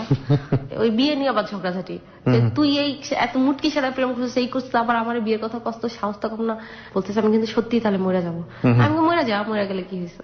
ফোনটা রেখে দিছে, ঠাস করে রেখে দেওয়ার পরে রাত্রে ফোন দিছে। রাত্রে ফোন দিয়ে বলতেছে কি যে আমি এরকম স্লিপিং পিল খাইছি। আমি বললাম ভালো করছো তো, স্লিপিং পিল খাইছো, আরো খাও, আরো বেশি করে খাও। আমি নাম বলে দেই, তা আমি আবার একটার পর একটা বলতেছি। আমি আবার যে মানে প্রাইভেটিক্যালে পড়তাম, সেই হিসেবে আমি ওষুধপত্রের নাম একটু আবার ভালো জানতাম। আমি আর বুঝি নাই যে আমি ওষুধের নাম বলতেছি, ও সত্যি সত্যি ওষুধের নামগুলা লিখে নিচ্ছিল। ও সত্যি সত্যি আমি যেগুলো নাম বলছি সত্যি সত্যি এগুলো কিনে আনছে এবং ওগুলো খাইছেও। আচ্ছা। এরপরে টানা 2 দিন ও স্লিপিং পিল খাইছে, 50টার মতো খাইছেও। OMG। ওকে। 3 দিন সকালবেলা আমাকে ফোন দিচ্ছে, অফিসে যাচ্ছে। আমি বলছি কি হয়েছে? বলতেছে যে আজকে রাত্রেও তো খাইছিলাম। আমি কে ভালো করছো তো, এখনো তো মরো নাই, মরবা না তো, শয়তান মানুষের তাড়াতাড়ি মরে না, এরকম ভাবে বলতেছি। আমি কয় না ঠিকই বলছো, আমি মরতাছি না কেন বলো তো, 50টার মতো ওষুধ খাইলাম এরপর মরতাছি না। আমি বলতেছি 50টার মতো খাই বলছো, 100টার মতো খাও তাহলে মরবা। আমি ওষুধের নামগুলো বলে দিছি, তোমার মনে নাই? তা বলতেছে আমি তো ওগুলোই কিনাই না খাইছি। আমি কি তুমি ওগুলোই কিনাই না খাইছো, তো তাহলে মরতেছো না কেন? তোমার তো তাহলে একটা কাজ করো, গাড়ির নিচে পড়ে মরে যাবে। মানে আমি তো আসলে সিরিয়াসলি নিচ্ছি না আসলে কথাগুলো, কিন্তু ও তো সিরিয়াসলি করছে। ও সিরিয়াসলি করতেছে, আমি তখনও জানি না। ও যে আমার বলতেছে যে আমি হাঁটতে পারতেছি না। আমি তুমি ওর কথা যেন কেমন জড়াই আসতেছে। তারপরে কথা যখন জড়াই আসতেছে তখন আমি বলতেছি জনি তুমি সত্যি করে বলো, তুমি স্লিপিং পিল খাইছো? তখন বলছে হ্যাঁ আমি খাইছি তো, আমি কি তোমাকে মিথ্যা বলতেছি? সত্যি আমি খাইছি। আমি তুমি কি স্লিপিং পিল খাইছো? তুমি যেগুলো বলছো এগুলো আমি তো শুয়েছিলাম, আমি লাফ দিয়ে উঠছি, মানে মাথা নষ্ট আমার। তুমি কয়টা খাইছো? আমি 50টা খাইছি। তুমি 50টার মতো খাইছো, তুমি অফিসে যাচ্ছ মানে? তুমি কথা বলতে পারতেছো, কথাই বলতে পারতেছো, কথা জড়ায় জড়ায় আসতেছে। বলতেছি তুমি অফিসে যাও না, তুমি রিক্সাটা নিয়ে তুমি ব্যাক করো বাসায়। বলতেছে আরে আমি মরবো না, তুমি তো বললা আমি মরবো না। তারপরে ও অফিসে ঢুকলো, অফিসে ঢুকে আমার সাথে কথা বলতেছে। তো অফিসে কলিগরা মিলে সবাই জিলাপি খাচ্ছিল, কোন কলিগ যেন জিলাপি নিয়ে আসছে, তো খাচ্ছে। আমি তারপর বলছিলাম কি জনি তুমি জিলাপি মুখে দিও না। বলতেছে আমি তো কামড় দিয়ে ফেলছি। আমি তুমি জিলাপি খাও না, তুমি আরে আমি তো মরবো না, তুমি না বলছো আমি মরবো না। ওরও কিন্তু এই যে আমার উপর জিদ, আমি কেন মরার কথা বললাম, সেটা খুব ইগোতে লেগেছে। হ্যাঁ মানে আমি ওর কথা হচ্ছে কেন তুই মরার কথা বললি আমারে, আর তোর কারণেই তো আমার মান সম্মান গেল। আমি এই সময়টাতে মানুষ না হয় কি অনেক সিম্প্যাথি চায়, অনেক বেশি পরিমাণে চায় যে আমাকে অনেক লাভ করে, এটা যে মানুষের জন্য ওরকম করছে সেই মানুষের কাছ থেকে কোনো না কোনো ভাবে জোর করে হলেও নিজের ক্ষতি হলেও একটা লাভ বা সিম্প্যাথি আদায় করতে চায়। সামহাউ ম্যাক্সিমাম ক্ষেত্রেই কজটা এরকমই থাকে, যারা আসলে স্লিপিং পিল নেয় বা সুইসাইড করতে চায়। বলুন তারপর। ও জিলাপি খাচ্ছে আর কথা বলতেছে, আমি নিষেধ করতেছি এরপরও খাইতেছে। ও বলতেছে মনীষা আমার বমি আসতেছে, আমি বমি করবো। এই তো আমার তো তখন বুঝতে পারছে এই তো খারাপ লাগা শুরু, তো এখনই অসুস্থ হয়ে যাবে, বমিটা করলেই অসুস্থ হয়ে যাবে। আমি ফোন লাইন কাটে নেই, ও যে বমি করতেছে আমি শুনতেছি। ওর কলিগরা এসে ওরা ধরছে যে জনি ভাই কি হয়েছে কি হয়েছে। ওর এক কলিগের গায়ের উপর বমি করে দিচ্ছে। ওর এক মেয়ে কলিগ আর কি, আমেনা আপা, উনি ডাক দিয়ে বলতেছে এই জনি ভাই সেন্সলেস হয়ে গেছে, তাড়াতাড়ি ধরো। পরে আমেনা আপা ফোনটা ধরছে, ফোনটা ধরে বলতেছে যে মনীষা আপা কি হয়েছে, আপনার সাথে কিছু হয়েছে, কি হয়েছে? তারপরে বলতেছে আমেনা আপা তো স্লিপিং পিল খাইছে।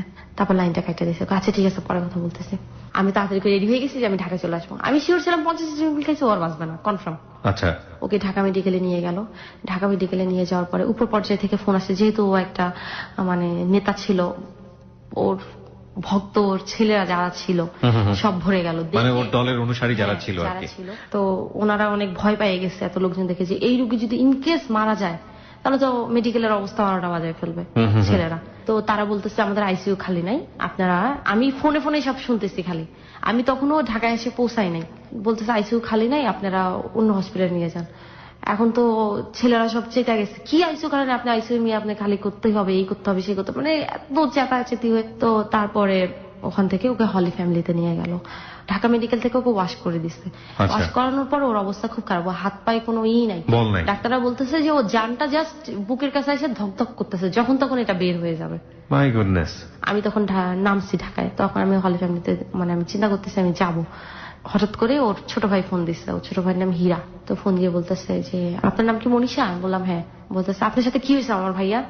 আমি বললাম ভাইয়া কিছু হয় নাই। তো আপনি সত্যি করে বলেন তো আপনার সাথে আমার ভাইয়া কি হয়েছে, আমার আম্মু আপনার সাথে কথা বলবে। আমি তো ভয় এসেছে, আমি ঠাস করে লাইন কাটে দিয়ে মোবাইল দিয়ে অফ করে, আমি আর হসপিটালে কি যাব। আমি সোজা বাসায় চলে গেছি ভয়ে, জানলা এই ছেলে কিছু হলে তো আমি মার্ডার কেস একদম ফাঁসে যাবেন। হ্যাঁ, বাসায় যাওয়ার পর আম্মু আমরা বলতেছে কি ব্যাপার তুমি হঠাৎ করে চলে আসছো? তারপরে আমি বলতেছি আম্মু জনিতে এরকম ফুড পয়জনিং হয়েছে। তো অবস্থা তো খুব খারাপ, এই জন্য ওকে দেখতে আসছি। কয় তাহলে কোথায় আসে? আমি বললাম হলি ফ্যামিলিতে। কয় তাহলে তুই হলি ফ্যামিলি ঘুরে আসতে, আবার এখন আসছো, আবার যাবি? আচ্ছা ভালো হয়েছে, তাহলে আমিও যাই। আমি বলছি আম্মু আমরা এখন যাবো না, আমরা কালকে যাবো। আমি ফুড পয়জনিং অবস্থা খুবই খারাপ আম্মু, একেবারে বাথরুম থেকে বেরোতে পারছে না, এখন গিয়ে দেখা করতে পারবো না, তুমি বরং এখানেই থাকো। আমি তো ভয়ে আসছি, আমি তো আল্লাহ করতেছি আল্লাহ ছেলেটার বাঁচে দাও, আল্লাহ জনি বাঁচে দেয় জানো আল্লাহ। একে তো মারার কাছে মামলা খবর, একে তো খারাপও লাগতেছে। পরের দিন খবর নিলাম যে না ও ঠিক আছে, এখন একটু বেটার। না সেন্স ফেরে নাই, এখনো ফেরে নাই, কিন্তু মানে বাচ্চার সম্ভাবনা এখনো আসছে। আমি মোবাইলটা আবার খুলছি, ওর ছোট ভাই আবার আমাকে ফোন দিচ্ছে, আপনি লাইনটা কেটে মোবাইল বন্ধ করে দিলেন কারণ আমার আম্মু আপনার সাথে কথা বলবো, আপনি কি হয়েছে? হ্যাঁ, আমি তো আবার বলতেছি ভাইয়া আপনি কি জানতে চান? আমার বলতেছে আমার ভাইয়া কেন স্লিপিং পিল খাইছে বলেন তো। আমি বললাম আমি তো আপনার ভাইয়ার ফ্রেন্ড, আমার সাথে তো আপনার ভাইয়ের কোনো প্রেম টেম কিছু নাই। আপনার ভাইয়ের প্রেম ছিল যে মৌ নামে মেয়েটা আছে না, ওর সাথে।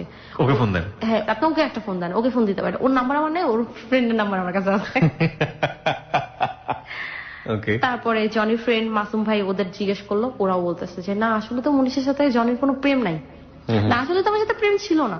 এগুলো গেল, যাওয়ার পরে ওর 4 দিনের দিন ওর সেন্স আসছে। তা আমি তো ফোনে খবর নিচ্ছি ওর ফ্রেন্ডদের থেকে।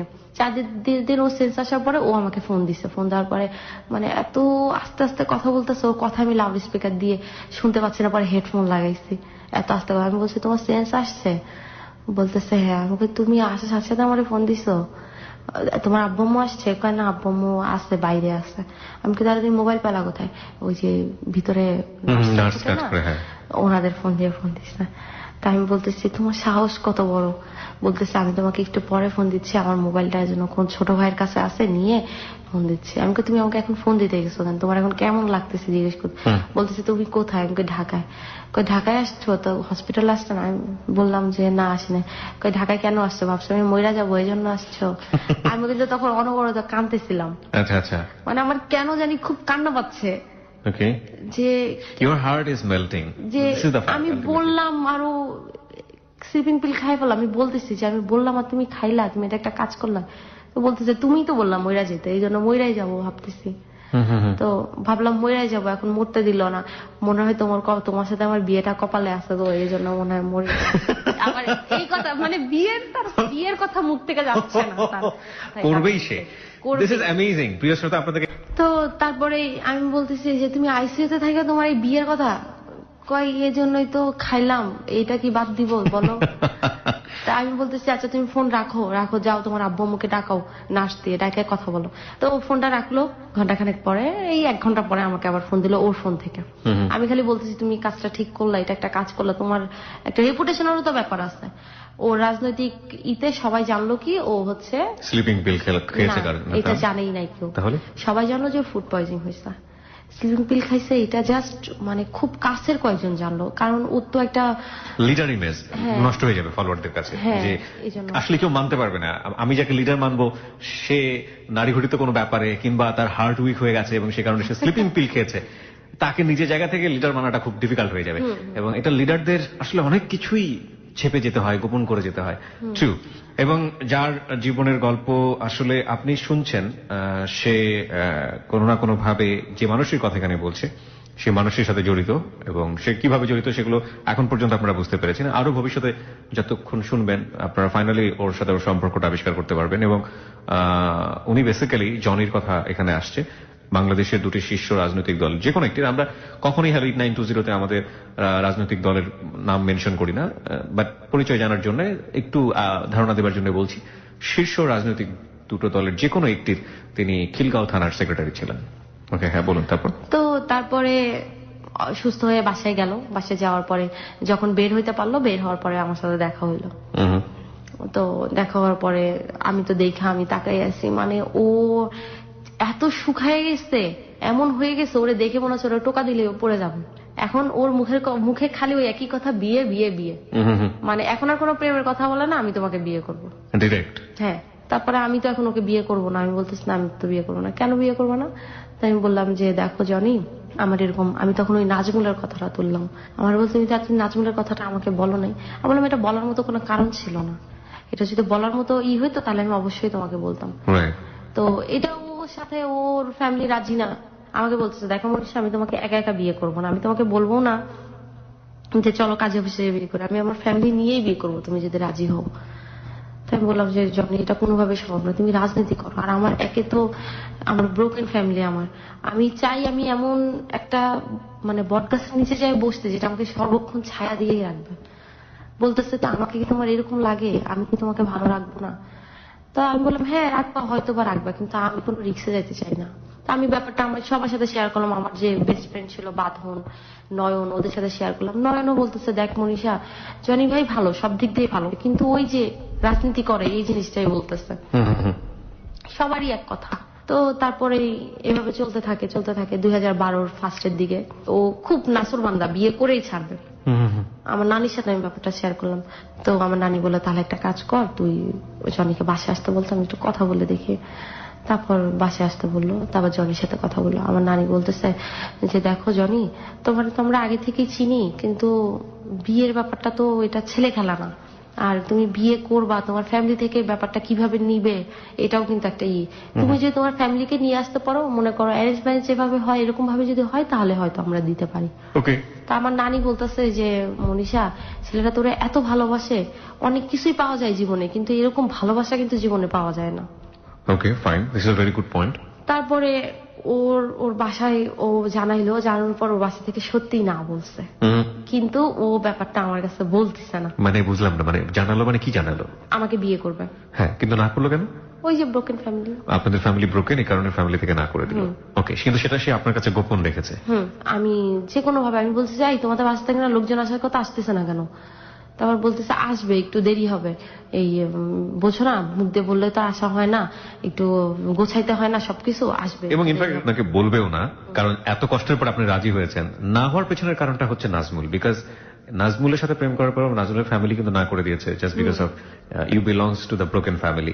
সো ওই জায়গাটি থেকে একই কথা যদি আপনি জনির কাছ থেকেও শোনেন, তাহলে যতটুকু এগোচ্ছিল ততটুকু পিছিয়ে যাবেন। সেই কারণেই জনি এটা বলেনি, খুব স্বাভাবিকভাবেই সেটা সম্ভব। ও চাচ্ছিল ও যেভাবে পারুক ও ফ্যামিলি ম্যানেজ করে নিয়ে আসবে। আচ্ছা, এই জন্য আমার কাছে ব্যাপারটা মানে গোপন করতেছিল, যে আমি গোপন করে যাই, এই যাকে এভাবে আমি ম্যানেজ করে তো নিয়ে যাবই। ওকে।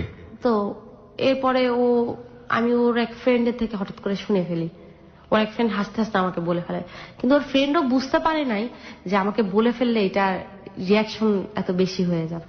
ওকে, প্রিয় জানতে পেরেছেন। তারপর আমি ওকে ফোন দিলাম, আমি ফোন দিয়ে জিজ্ঞেস করলাম যে তুমি কথাটা আমাকে বললা না কেন, তোমার ফ্যামিলি থেকে নাকি না বলে দিচ্ছে। তোমাকে কে বলছে? আমি বলছি যেই বলুক, তুমি বললা না কেন আমাকে? না তো বলে নাই। এরকম তো একটু হয়েই থাকে, পছন্দের কথা শুনলে বাবা মারা একটু রিয়াক্ট করে। আমি বললাম রিয়াক্ট করে নাই, তারা তো টোটালি নাই বলে দিচ্ছে। আচ্ছা। বললো কি যে দেখো মনীষা, রাজি হয় নাই তো কি হয়েছে, আমি যেভাবে হোক আমি ম্যানেজ করবো, তুমি একটু জাস্ট ওয়েট করো, একটু ধৈর্য ধরো, আমি 1 মাসের ভিতরে যেভাবে হোক ম্যানেজ করবো, এটা তুমি আমার উপর ছাড়ো। আমি তো বলতেছি না, আমি তো তোমাকে এই কারণেই করতে চাইছি, বলছি যে না এটা হবে না, এটা কখনো সম্ভব না, কিন্তু তুমি তো জোর করে, আমি তো বলি নাই যে আমি তোমার সাথে প্রেম করবো, বা আমিও তোমাকে বলি নাই যে আমি তোমাকে বিয়ে করবো, তুমি বলছো সবকিছু, তো এখন এরকম ঝামেলা হচ্ছে কেন? বলতেছি তুমি আমাকে 1 মাস সময় দাও, 1 মাসের ভিতরে আমি সব ঠিক করে ফেলবো। এই আবার ঝগড়াঝাটি এসব ব্যাপার নিয়ে, তো তারপরে আমি রাগারাগি করে আমি ফোন রেখে দিচ্ছি। আমি বলছি তুমি আমাকে আর ফোনই দিবা না, বলতেছে ফোন দিব না, এটা মানে আরেক ধরনের জটিলতা তৈরি হলো আপনাদের সম্পর্কের মধ্যে। হ্যাঁ, ফোন দিব না কেন? তো আমি বলছি, তুমি ফোন দিবা কেন যেখানে এত বড় সমস্যা হয়ে গেছে? আমি বলছি যে সেকেন্ড টাইম আপনার জন্য, এটা সেকেন্ড টাইম। হ্যাঁ, আমি বলছি যে এখানে একটা প্রবলেম হইতেই পারে, তুমি কেন তাহলে রিস্ক নিতে গেলে? আমি তো বললামই। বাংলাদেশে ব্রোকেন ফ্যামিলির বিয়ে নিয়ে ও যে ঘটনাটা বলছে সেটা আসলে মোস্ট কমন একটা কেস। হ্যাঁ, মেয়ে যতই ভালো হোক না কেন, যতই গুণে গুণান্বিতা হোক না কেন, শুধু একটা পরিচয়ই তার সম্পর্ক ভেঙে যাবার জন্য যথেষ্ট, সেটা হচ্ছে মেয়ে ব্রোকেন ফ্যামিলির। ছেলের ক্ষেত্রে এটা তেমন একটা মেজর করে না। ইনফ্যাক্ট বাংলাদেশে বিয়ের ক্ষেত্রে পুরুষতান্ত্রিক সমাজে ছেলের ক্ষেত্রে তেমন কোনো কিছুই ম্যাটার করে না, কিন্তু মেয়েদের ক্ষেত্রে বিষয়টা খুব বেশি ম্যাটার করে। এবং ও যেটা বলছে সেরকম এক্সপিরিয়েন্স অনেকেরই আছে। বুঝতেই পারছেন যে আসলে কি বোঝাতে চাচ্ছে। বলুন তারপর। কারণ এটা আর কখনোই সম্ভব না। আর তুমি তোমার আব্বু আম্মুকে যেভাবেই হোক ম্যানেজ করবা, ম্যানেজ করে বিয়ে করবা, কিন্তু আমি সারা জীবন তো ওনাদের চোখে কালার হয়ে থাকবো যে আমার ছেলেরে কি করছে না কি করছে, আমার ছেলে এই মেয়ের জন্য পাগল হয়ে গেছে, লাস্টে আমরা প্রেসারে পড়ে রাজি হয়েছে, এই কথাটা আমার সারা জীবন শুনতে হবে। তো তারপরেও ফোন দিতেছে আমার, মানে বুঝানো যেভাবে পারে বুঝানোর চেষ্টা করতেছে আর কি। তা আমি তো কোনোভাবে মানতেছি না, আমি কথা বলতেছি না। ওর ফ্রেন্ডদের মাসুম ভাই, তন্ময় ভাই, ওনাদের পাঠাইলো আমার কাছে, ওনারা আমাকে বুঝাচ্ছে, দীপু ভাইয়া ওনারা বুঝাচ্ছে না এটা আর কোনোভাবে সম্ভব না। আমি তো এমনিতে রাজি ছিলাম না, ও রাজনীতি করে, তারপরে আবার এরকম একটা ব্যাপার, এটা সম্ভবই না। আপনারা বাদ দেন, ওর সাথে আমার যে সম্পর্ক ছিল ফ্রেন্ডশিপ, ওরকম ফ্রেন্ডশিপই থাকবে সারা জীবন, কোনো সমস্যা নেই, কিন্তু আর বাড়ার দরকার নেই। কিন্তু ও তো নাসরবান্দা, ও তো আমার পিছ ছাড়ে না। তো আমি আবার কুমিল্লা চলে গেলাম, এরপরে ও কুমিল্লা গেল, আমার রুমমেটদের সাথে কথা বলতেছে, হোস্টেলের সামনে যায় দাঁড়ায় থাকে, আমি কখন বের হব, তো কলেজের সামনে দাঁড়ায় থাকতো। তো এরপরে বলছে তুমি আশ্চর্য ব্যাপার, তুমি ওর সাথে না রাখো, বিয়ে না করো, অ্যাটলিস্ট ফ্রেন্ডশিপের সম্পর্কটা তো রাখবা। আমি বললাম না, তোমার সাথে আমি আর কোনো সম্পর্কই রাখবো না, দরকারই নেই। এর মাঝখানে কিন্তু নাজমুল আমাকে ফোন দেওয়া বাদ দিত না, নাজমুল কিন্তু আমাকে ফোন দিতই।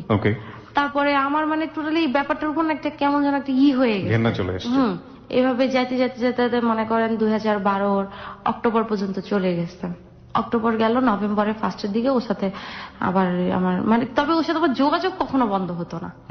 25 দিন 26 দিন গেছে, 1 মাস কখনো পার হতো না। আমি একটা ফোন দিতাম, ওর একটা খবর দিতাম, বা কোনো হরতাল হচ্ছে বা কোনো জায়গায় আমি গ্যাঞ্জামের কথা শুনলাম, বা ওর এরিয়ায় আমি কোনো কিছু শুনলাম, অবরোধের কথা শুনলাম, আমি ওকে ফোন দিতাম না, কিন্তু ওর ফ্রেন্ডকে ফোন দিতাম।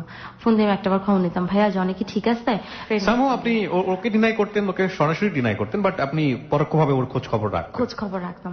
বা ও তাই করতো, আমার রুমমেটকে, আমার কাজিন ফোন দিয়ে খবর নিত যে আমার কি খবর। এর মাঝখানে ওর সাথে আমার যখনই ফোনে কথা হতো, ও খালি বিয়ের কথা বলতো, যখনই ফোন কথা হতো বিয়ের কথা বলতো, আর আবার এই যে ঝগড়া শুরু হয়ে যেত।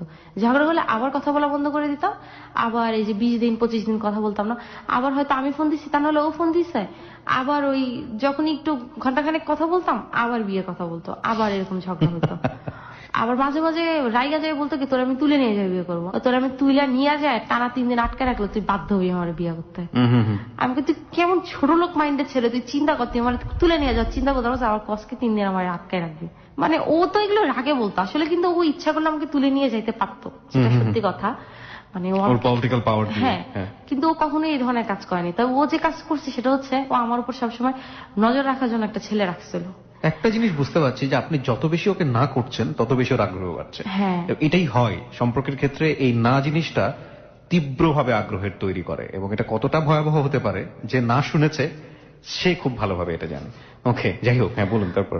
আবার কথা হয় এরকম বারবার, তো এরকম চলতেছে। নভেম্বরের ফার্স্টে আমি ওকে ফোন দিলাম, ফোন দিয়ে আমি বললাম কি খবর টবর নিচ্ছে, তো আমি বলতেছি আমি তো এরকম বিয়ে করে ফেলবো, বাসা থেকে তো এরকম বিয়ের কথা বলতেছে। বলছে তুমি রাজি? আমি বললাম হ্যাঁ রাজি হবো না কেন, বাসা থেকে দিলে নিশ্চয়ই সবকিছু জানা শুনে বিয়ে করবে সে।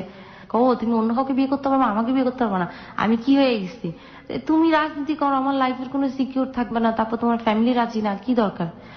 বলার পরে ও আমার বাসায় ফোন করছে, বাসায় ফোন করার পরে আম্মু বলছে ওকে দেখা করতে। তারপর আম্মু বললো যে হ্যাঁ সত্যি ওর জন্য বাসা থেকে বিয়ে টিয়ে দেখতেছি, এরকম 2-1 জায়গায় কথা হয়েছে, যেটা বেটার হয় দিয়ে দেবো। তারপর ও বলতেছে আন্টি অন্য কোথাও দিবেন, তাহলে আমার কি সমস্যা?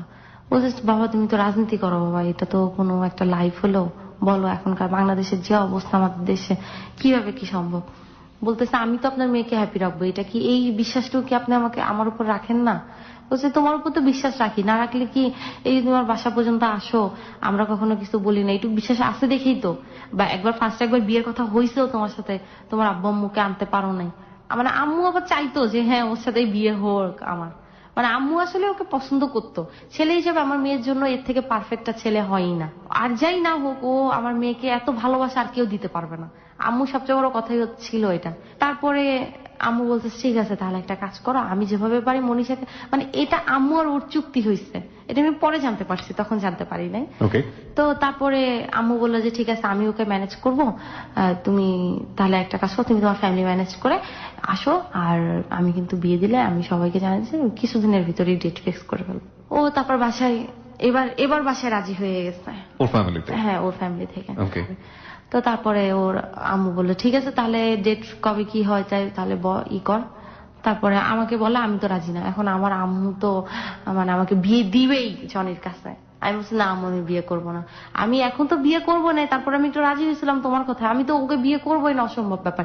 ওকে আমি বিয়ে করে যাই আর ওর মা আমাকে বলুক যে হ্যাঁ তুমি আমার ছেলেকে কি করছো, জাদু টোনা করছো, আমার ছেলে তোমার ছাড়া অন্য করে বিয়ে করলো না, আমরা তো প্রেসারে পরে রাজি হয়েছি, সারা জীবন আমি এই কথার দাবির নিচে থাকি, আমি তোকে বিয়ে করবোই না। আর তারপরে ও রাজনীতি করে, ওর লাইফের কোনো নাই, আমি করবো না। আম্মু বলতেছে তুই যদি ওকে বিয়ে না করিস তাহলে কিন্তু আমি এই যে সন্ধ্যার সময় বলতেছি আমি গলা দিয়ে দেয় মরে যাবো। মানে এগুলো হচ্ছে আমার আম্মু আর ওর হচ্ছে সাজানো প্ল্যান আমাকে রাজি করানো। আর এরপরে সারা রাত আম্মু অনেক বুঝাইলো টুঝাইলো, যাই হোক আম্মু অনেক ইমোশনাল ব্ল্যাকমেল যা বলে আর কি। তো তারপরে রাজি হইলাম 2012 নভেম্বরের 18 তারিখে। আমি ওকে ফোন দিয়ে বললাম যে আমি তো বিয়েতে রাজি, এবার তুমি খুশি তো? খুশি হইছো? এবার হাসি দাও হাসি দাও। মানে সে আর কোনো কথা বলে না, সে চুপ, মানে টানা 1-1.5 মিনিটের মতো চুপ, কোনো কথা বলে না। পরে শুনছি তখন সে টাইমে সে কি করছিল, কি করেছিল? সে নাকি মোবাইলটা পকেটের ভিতরে ঢুকায় জোরে লাফালাফি শুরু করে দিচ্ছে। Most happiest moment. তো আমি তো করতেছি তখন হাসতেছে, বুঝতেছি আমি তোমার খুব খুশি হইতেছে না, খুব খুশি হইতেছে যে বিয়ে করতে পারতেছো না। টেল মি দ্য ট্রুথ, আপনি খুশি ছিলেন না? এইটাই হয়, আমি জানি না মেয়েরা কেন জানি এই জায়গাটাতে কেন জানি নিজেদেরকে অনেক বেশি হাইড করে। এরপরে বললাম এই কথা বলার পরে তারপর তো বিয়ে শপিং টপিং শুরু, আমি নিজেই বিয়ে শপিং টপিং করতেছি, যেহেতু বাসায় আমার কোনো পুরুষ লোক নাই, বাবা নাই, তো আমার নিজের সবকিছু নিজেরই করতে হচ্ছে। শুক্রবার আমাদের বিয়ে 23 তারিখে, আর 22 তারিখ রাত্রে মিরপুরে একটা কনসার্ট হচ্ছে। তো আমি ওকে বলতেছি যে আমি তো এরকম কনসার্টে যাচ্ছি, কয় তোমার না আজকে গায়ে হলুদ? আমি গায়ে হলুদ তো রাত্রে হবে, আর আমি তো সন্ধ্যার দিকে যাচ্ছি, চলে আসবো, সমস্যা নাই। তো গেলাম, যাওয়ার পরে তো ওই দিন আবার গায়ে হলুদ দেখে, মানে তো ঘরোয়া ভাবে হচ্ছে, খুব একটা বড় করে হচ্ছে না, কারণ 4 দিনের নোটিশে আমাদের বিয়ে হয়েছে। তো ঘরোয়া ভাবে হচ্ছে, আমি বললাম ওভাবে তো গায়ে হলুদ করবে না, ছোটখাটো করে করবে, কোনো সমস্যা হবে না। তো ওখানে যাওয়ার পর পরে তারপরে গায়ে হলুদ টলুদ দিল, গায়ে দেওয়ার পরে ওর সাথে কথা টথা বললাম রাত্রে। পরের দিন মানে সে তো মহা খুশি, তার তো খুশির অন্ত নাই, এমন অবস্থা। পরের দিন বিয়ে সকালবেলা উঠে আমি পার্লারে গেলাম, পার্লারে যাওয়ার সময় কথা বললাম ওর সাথে, তারপর তো আর কথা বলতে পারি না। তারপর তো সেই বিয়ে মহেন্দ্র খন যা ভাবছিলাম আর কি। তারপরে এখন আমার খুব ইচ্ছা করতেছে আমি যাই ঘেটে যাই দাঁড়াই, সবচেয়ে মজার ব্যাপার হচ্ছে এটা। জামাই ধরে ওই যে টাকা নেই, কারণ আমি জানি ও হচ্ছে চরম ও তো ওর ফ্রেন্ডরা তো আরো অনেক চালাক, আহারে আমার কাজিন গুলো তো ঠকাই দিবে, এগুলো তো কথা বলতে পারবে না, এগুলো ঠকাই দিবে, মানে পারলে আমি উঠে যাই, এরকম অবস্থা। তো তারপরে কাজী বিয়ে পড়াইতে আসলো। এখন মানে এতক্ষণ আমি এত হাসতেছিলাম, ওর সব ফ্রেন্ডরা এসে গেলে আমার দেখতে থাকা কি হইলা তো রাজি শেষমেশ না, এত কিছু শুধু শুধু আমার ফ্রেন্ডরা নাকে দড়ি দিয়ে ঘুরাইলা, আমি খালি হাসতেছি, মানে সবাই পরিচিত, অপরিচিত তো কেউ নাই। তো কাজী আসলো যখন বিয়ে পড়াইতে, কাজী যখন কবুল বলতে বলছে, মানে তখন কেন জানি বুঝলাম না এত কান্না আসতেছে, বুক ফেটে কান্না চলে আসতেছে, মানে আমি আর তো কবুল বলতে পারতেছি না। তো এরপরে বিয়ে হলো, খাওয়া দাওয়া শেষ করলাম, তো তারপর বিদায়ের সময় আসলো, বিদায়ের সময় যা হয় আর কি, কান্নাকাটি, most pathetic part of marriage. এই কান্নাকাটির পর্ব শেষ, গাড়িতে উঠলাম, উঠে মিরপুর থেকে খিলগাঁও আসলাম। তো এই বাসায় যা ফর্মালিটি যা থাকে আর কি, তো সব হলো। এরপরে রুমে গেলাম, রুমে যাওয়ার পর আমার চুল নিয়ে মহা বিপদে পড়া, স্প্রে করা চুল, চুল তো খুলতে পারি না। পরে তেলের বোতল একটা নিয়ে অর্ধেক রাত পর্যন্ত ও আর আমি মিললাম, আমার চুলই খুললাম। এরপরে আমি বললাম, আর বিয়ের আগে আমার কমন কেস, বিয়ের প্রথম রাতের মনে হয় মোস্ট কমন কেস হচ্ছে এটা, যে কারণে বলছিলাম। ওকে, হ্যাঁ বলুন। তারপরে আর বিয়ের আগে ওকে আমি কন্ডিশন দিচ্ছিলাম যে আমি কখনো মশারি টাঙাইতে পারবো না, বিস্তার ঝাড়ে ঘুমাইতে পারবো না, কয়েল ধরাতে পারবো না, হ্যাঁ এই কাজগুলো ওর অবশ্যই করতে হবে। তো অর্ধেক রাত পর্যন্ত চুল খুললাম, এরপর আমি ওয়াশরুমে গেলাম, আমি বললাম আমি ওয়াশরুমে যেতে চাইছি, যেন দেখি মশাটা তুমি সবকিছু ঠিকঠাক করে ফেলছো। আসে দেখি বিছানা ঘুমাইছে আর হাসতে চায়। আমি বলছি তুমি হাসতেছো কেন? কেউ আমাকে বলছিল যে আমি একটা রিক্সাওয়ালাকে বিয়ে করবো, তারপরে তোর মতো ছেলেরা বিয়ে করবো না। তো লাস্ট ফিনিশিং কি হইলো, আমার ঘরেই থাকতে হইলো, আমার সাথেই থাকতে হইতেছে। কি আর বলার আছে, আসলে বিয়ে তো করেই ফেলছি। তো খুব ভালো সময় যাচ্ছিল বিয়ের প্রথম দিন 3 দিন ভালো। 8 দিনের দিনে তো আবার যাইতে হয় আমাদের বাড়িতে, তো 8 দিনের দিন আমাকে দিয়ে আসলো ওখানে। আমার সাথে ওর সম্পর্কটাই ছিল এরকম। এই 8 দিন পর্যন্ত কিন্তু ওর সাথে আমার অনেকবার ঝগড়াঝাটিও হয়েছে। 8 দিন 100 বার মনে হয় ঝগড়া হয়েছে। 100 বারই আমি এখন চলে যাব আমার বাসায়, তুই থাক তোরের মতো, কিন্তু একবারও আমি যাই না। এরকমই চলতেছে। 8 দিন বাসায় গেলাম, বাসায় যাওয়ার পরে ওখান থেকে আমি বলতেছি আমি এখন আর আসবো না, আমি তোর সাথে সংসার টংসার করবো না, আমার এসব চলবো না, সংসার টংসার আমার ভালো লাগে না। হ্যাঁ তোর বাসায় যাই, আমার এত কাজকর্ম করা লাগে, আমার কাজকর্ম করতে ভালো লাগে না, আমার সকালবেলা নাস্তা বানাইতে ভালো লাগে না, দুপুরবেলা রান্না করতে হয়, আমি এসব কিচ্ছু করতে পারবো না, আমার হোস্টেল লাইফই ভালো রে বাবা, আমার বুয়া এসে খাবার দিয়ে যায়, আমি খায়া প্লেটে ডাইনিং এ রেখে আছি, বুয়া ধুয়ে ফেলে, আমার এটাই ফেলা, তুমি আমার ডিভোর্স দিয়ে দাও এক্ষুনি, এই মুহূর্তে দিয়ে দাও, আর আমার কাবিনের টাকা আমারে দিয়ে দাও, আর কাবিনের টাকা শেষ হয়ে গেলে আবার তোমার ফোন দিয়ে জানাবো না, বাকি টাকা পাঠাই দিও, বউ হয়েছে তো খরচ দেবো না, ডিভোর্স দিয়ে দিলে আমার খরচ কিসের? অনেক কথায় কথা আমি খালি বলতাম যে ডিভোর্স দিয়ে দাও আর আমার কাবিনের টাকা আমাকে দিয়ে দাও। OMG. Okay. তো It was fun basically. হ্যাঁ হ্যাঁ না সিরিয়াসলি। আর দিনে দিন এই কথা বলতেছি, ও বলতেছে দেখো মনীষা সংসার লাইফ তো এরকমই হয়, একটু মানায় নেওয়ার চেষ্টা করো না, কি করো, মানে ও আমাকে বোঝানোর চেষ্টা করতো। ওর আসলে সবচেয়ে বড় গুণ যেটা ছিল সেটা হচ্ছে ধৈর্য। অনেক বেশি ধৈর্য, অনেক ধৈর্য ছিল। আমি ওর সাথে এত এইটা বলতাম ওইটা বলতাম, এত খারাপ ব্যবহার করতাম, কিন্তু ও সহজে রাগ করতো না। ও আমাকে খালি বুঝাইতো। এটা খুবই ভালো গুণ একটা মানুষের জন্য, খুবই ভালো গুণ। একটা জিনিস যেটা বুঝি এই ছোট জীবনে বা এত জীবনের গল্প শোনার পরে, রাগটাকে কন্ট্রোল করতে পারা হচ্ছে সর্বোত্তম গুণের মধ্যে একটা, কিন্তু কতক্ষণই বা পারা যায়। হ্যাঁ, বারবার টেম্পারিং করলে একটা সময় হবেই। তারপরে এই 2 দিন থাকলাম ওখানে, এরপরে আমাকে আবার ওদের বাসায় নিয়ে আসলো। তারপর আমি আবার কুমিল্লা গেলাম, ফাইনাল পরীক্ষাটা দিলাম, দিয়ে চলে আসলাম। তো এপ্রিল মাসে 4 তারিখে দুপুরবেলা ওর সাথে আমার কি নিয়ে যেন ঝগড়া হয়েছে, মানে এমনিতেই হয় ছোটখাটো ব্যাপার নিয়ে, মানে সিরিয়াস ঝগড়া হইতো না, খুনসুটি লেগে থাকতো। তো এরকম ঝগড়া করতে করতেই আমি আবার ঘুমাই গেছি। ঘুমটা একটু ভাঙছে, দেখি কি ও আমার পাশে নাই। আমি বলি কি ব্যাপার, ও কি ঘুমাইলো না? তারপর আমি বাথরুমের দিকে তাকাই, দেখি না ও বাথরুমেও নাই। আমি ভাবলাম যে হয়তো বা ড্রয়িং রুমে বা ডাইনিং এ আছে, ড্রয়িং রুমে হয়তো বসে টিভি দেখতেছে। একটু পরে দেখি আমার মানে শ্বশুরের ফোনটা বাজে উঠছে। তারপরে আমার শ্বশুর লাফ দিয়ে খাটের থেকে নামছে, মানে নামাটা না কেমন যেন অস্বাভাবিক মনে হলো। তারপরে আমাকে বলতেছে মনীষা মনীষা তুমি কি ঘরে আসছো? আমি বললাম হ্যাঁ আব্বু কি হয়েছে? আমি এবার তাড়াতাড়ি করে দৌড়াই গেছি। আমি বললাম কি হয়েছে? বলছে এরকম তো জনি অ্যারেস্ট হয়ে গেছে। বিয়ের কতদিন পরে এটা নভেম্বরের 23 তারিখে বিয়ে হলো, আর এপ্রিলের 4 তারিখে অ্যারেস্ট হলো। ওকে। অ্যারেস্টের কথা শুনে আমি চুপ হয়ে যাই, মানে আমার লাইফে এটা ফার্স্ট। এর আগে কি জনি কখনো অ্যারেস্ট হয়েছিল? তাকে জিজ্ঞেস করেছিলেন কিনা? হ্যাঁ এর আগে হয়েছিল? কখনো হয়নি। কখনো হয়নি না, এটাই ফার্স্ট। ওকে। তো আমি শুনে তো শকড। তো আমার শ্বশুর আমার দিকে তাকাইছে, মানে আমার শ্বশুর ভাবতেছে যে ও এখন কি করবো, চিৎকার চেঁচামেচি করে কান্নাকাটি করে নাকি, মানে ওর লাইফে এটা ফার্স্ট। একটা হচ্ছে যে আপনাকে নিয়েও চিন্তা করছে, ছেলে তো অ্যারেস্ট হলো for the first time, because say politics করে, এটা হতেই পারে, এটা মানে সিচুয়েশনাল, তাদের কাছে এটা নরমাল ব্যাপার, যেটা হইতেই পারে। আপনার রিঅ্যাকশনটা কি হয় সেটার জন্য ওয়েট হ্যাঁ, করছে। মানে চুপ করে আমি আমার রুমে গেলাম, যে দরজাটা লাগাই দিয়ে চুপ করে বসে আছি। কান্না আসতেছিল, যখন আমার কান্নার থেকে এখন যে কাজগুলো করতে হবে এগুলো তো করতে হবে। তো বিয়ের পরেও আমাকে বলেই দিছিল যে আমি অ্যারেস্ট হলে তুমি কি কি করবা, মানে ও আমাকে টোটালি মানে মেন্টালি প্রিপারেশন যেভাবে নেওয়ার দরকার ও আমাকে এইভাবে বলেই গেছে। আমি যেসব জায়গায় ফোন দেওয়ার দরকার বিভিন্ন জায়গায় ফোন দিলাম, যে আসলে কি ওকে থানায় নিয়ে গেছে কিনা, কারণ গুম করার সম্ভাবনা বেশি থাকে এই ধরনের নেতাদের। তো আমি যেখানে ফোন দিয়ে শিওর হলাম যে ভাইয়া দেখেন ওকে, ওর লিডারদের আর কি, যে ওকে থানায় নেওয়া হয়েছে কিনা আমাকে কনফার্ম করেন। তারপর আমাকে কনফার্ম করলো যে হ্যাঁ ওকে থানায় নেওয়া হয়েছে। আমি তাড়াতাড়ি রেডি হয়ে থানায় গেলাম। থানায় গেছি, এখন আমাকে তো দেখা করতে দিবে না, আমিও তো নাসরবন্ধ, আমি দেখা না করে আসবো না। ওসি তো বলতেছে আরে আমরা আসামি নিয়ে আসছি কিছুক্ষণ আগে, এখনই আপনি দেখা করতে আসবেন? কি আসামি, কি একদম কি হয়ে গেছে? হ্যাঁ, এতক্ষণের মধ্যে 10-15 জন দেখা করতে চলে আসছে আসামির সাথে। আমি বলতেছি আমি ওর ওয়াইফ, এতক্ষণ কে আসছে জানি না, আমি দেখা করেই যাবো। তারপরে ওসি তো বুঝতেছে যে মেয়ে তো আসলে নাসরবান্ধা দেখা না করে যাবে না। লাস্টে ওসি একটা কনস্টেবল দিয়ে আমাকে ওর কাছে পাঠাইলো, ও আমি দেখা করতে গেছি। ও আমাকে দেখে, আমি কি কান্না করবো, আমাকে দেখে ওই কান্না করতেছে। মানে ও কান্না করতেছে যে ও তো খালি এই জিনিসই ভয় পাইতো, আমাকে বিয়ে করলো 4 মাসের মাথায় এটাই হইলো, অ্যারেস্ট হয়ে গেল। হ্যাঁ, অ্যারেস্ট হয়ে গেল। কান্না করো, আমার হাত ধরে খালি বলতেছে তুমি কান্নাকাটি করো না, কান্নাকাটি করবা না। আমি কি কান্দতেছি? কান্দতেছো তুমি? আমি হাসতেছি, কিন্তু সত্যি আমি তখন হাসতেছিলাম।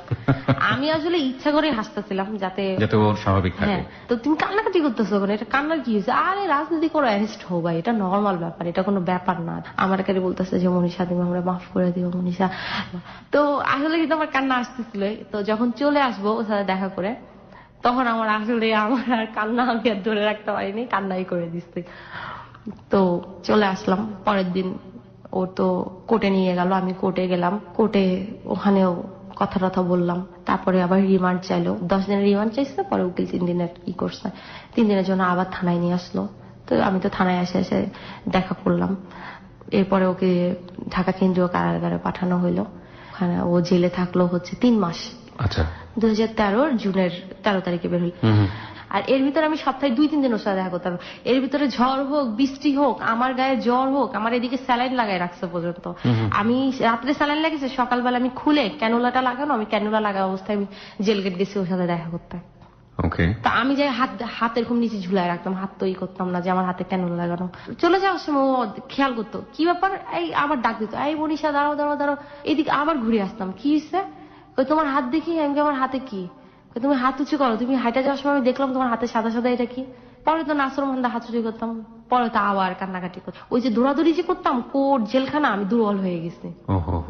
তো ও তো এগুলো নিয়ে খুব কান্নাকাটি করতো। ও কানতো, আমিও কান্নাকাটি করতাম। তো এরপরে জামিন হলো। জামিন হওয়ার পর ও সোজা মিরপুরে চলে গেল আমাদের বাসায়।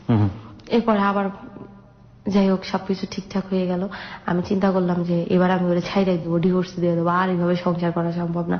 কিন্তু ও বের হলো। বের হওয়ার পরে কি যে হইল, মানে ও বের হয়ে জেল গেট থেকে সোজা আমাদের বাসায় গেল। যাওয়ার পরে আমি বললাম যে জেল থেকে বের হয়েছে, আমি বললাম চুল টুল সব কাইটা আসো, সেলুনে যাও। সেলুন থেকে আসার পরে ও আমাকে জড়ায় ধরার পরে কি যে হইল, মানে আমি ডিভোর্স দেওয়ার যে এতদিন চিন্তা করলাম, মানে আমার সব চিন্তা মনে হয় সব চলে গেল, আর ডিভোর্সে দিতে পারলাম না। তারপর আবার ঠিক হয়ে গেল, আবার শ্বশুরবাড়ি চলে আসলাম, আবার সংসার চলতেছে। মানে ডিভোর্স হওয়ার কথা চিন্তা করছিলেন এই কারণে যে এই ধরনের লাইফ লিড করা আপনার জন্য খুব ডিফিকাল্ট ছিল। বিকজ একে তো আপনি যে কোনো কিছু দেখলে নার্ভাস হয়ে যেতেন, সেই ছোটবেলা থেকে এই প্রবলেমটা আছে। এবং একই সাথে যেহেতু এরকম একজন নেতার সাথে বা একজন রাজনৈতিক নেতার সাথে আপনার সংসার জীবন, ভবিষ্যৎ জীবনের কথা চিন্তা করে আপনি এরকম একটা সিদ্ধান্ত নিচ্ছিলেন। হার্ডেস্ট রিয়েলিটি, প্রিয় শ্রোতা, যে ফিলিংসটা থাকে মনের মধ্যে, কিন্তু ফিলিংস এর পাশাপাশি আমাদের ব্রেনের একটা সাইড কিন্তু সবসময় লজিক নিয়ে চিন্তা করে। Logic most of the cases feelings এর কাছে পরাজিত হয়। যাই হোক, শুনি তো তারপরে তো আবার ঠিক হয়ে গেল। তো এখন চিন্তা করতেছি যে বেবি নিয়ে নেব, ট্রাই করতেছি আমরা বেবি নেওয়ার, এখন কনসেপ্ট হচ্ছে না। পরে ডাক্তার দেখালাম, ডাক্তার বললো যে আমার প্রবলেম আছে, হরমোনের প্রবলেম আছে, হরমোনের লেভেলটা বেশি, কনসেপ্ট করবে না। কনসেপ্ট করবে না মানে কি? কনসেপ্ট কখনোই করবেন না? কখনোই করবে না বলতে বছর খানেকের ভিতর করবে না, এটা আচ্ছা ট্রিটমেন্ট করতে হবে, বাকিটা আল্লাহ ভরসা। কিন্তু আল্লাহর কি ইচ্ছা যে আমি ওষুধ খাওয়ার 2 মাসের ভিতরই আপনি কনসেপ্ট করলেন। হ্যাঁ, ওকে। তো তারপরে ও আবার অ্যারেস্ট হইল। আবার অ্যারেস্ট হয়ে গেল? ওকে। এটা হচ্ছে অক্টোবরের দিকে 2014। তখন কি রাজনৈতিক পরিস্থিতি আসলে খুব খারাপ ছিল? ইনফ্যাক্ট আপনারা সবাই জানেন যে বাংলাদেশের সেই সময়কার রাজনৈতিক পরিস্থিতি। আর আমরা কিন্তু বারবারই বলছি যে যেই ভদ্রলোকটি, ওনার হাজব্যান্ড জনি, তিনি বাংলাদেশের শীর্ষস্থানীয় 2টি রাজনৈতিক দলের যে কোনো একটির খিলগাঁও থানার সেক্রেটারি ছিলেন। তো তারপরে যেদিন ও অ্যারেস্ট হবে ওই দিন ও আমাকে বলতেছে, মানে ওই দিন আমাদের ডাক্তারের কাছে যাবো। আমি কিন্তু তখনও জানি না আমি কনসেপ্ট করছি, কিন্তু আমি খাইতে পারতেছি না, বমি বমি হচ্ছে, মানে সব ধরনের সিনড্রোমই ওই ধরনেরই। তো আমাকে বলতেছে যে তুমি একটা কাজ করো, তুমি খাওয়া দাওয়া করো, খাওয়া দাওয়া করে রেডি হও, রেডি হয়ে থাকো, আমি ওই এক কমিশনার অসুস্থ, ওনাকে দেখতে যাবে। তো আমি বললাম যে তুমি যাচ্ছ এই অবস্থায়, দেশের অবস্থা ভালো না, যাওয়াটা ঠিক হবে না। বলে আমি দেখে চলে আসবো, তুমি রেডি হও, খাওয়া দাওয়া করে। আমি বললাম তুমি খাওয়া দাওয়া করে। বলে না, আমি খাওয়া দাওয়া করবো না, আমি আয়সা খাবো, তুমি রেডি হও, আমি তোমাকে ডাক্তারের কাছে নিয়ে যাবো। আমি মাত্র খাইতে বসছি, আর এই সময় ওর এক ফ্রেন্ড ফোন দিচ্ছে, ফোন দিয়ে বলতেছে যে জনিতের কোনো অ্যারেস্ট হয়ে গেছে। কি আবার অ্যারেস্ট হয়েছে? আমি ওরা বারবার বললাম তুমি এখন বের হো না, এরপরও বের হইলো। আমি গালিগালাজ করতেছি ওরা।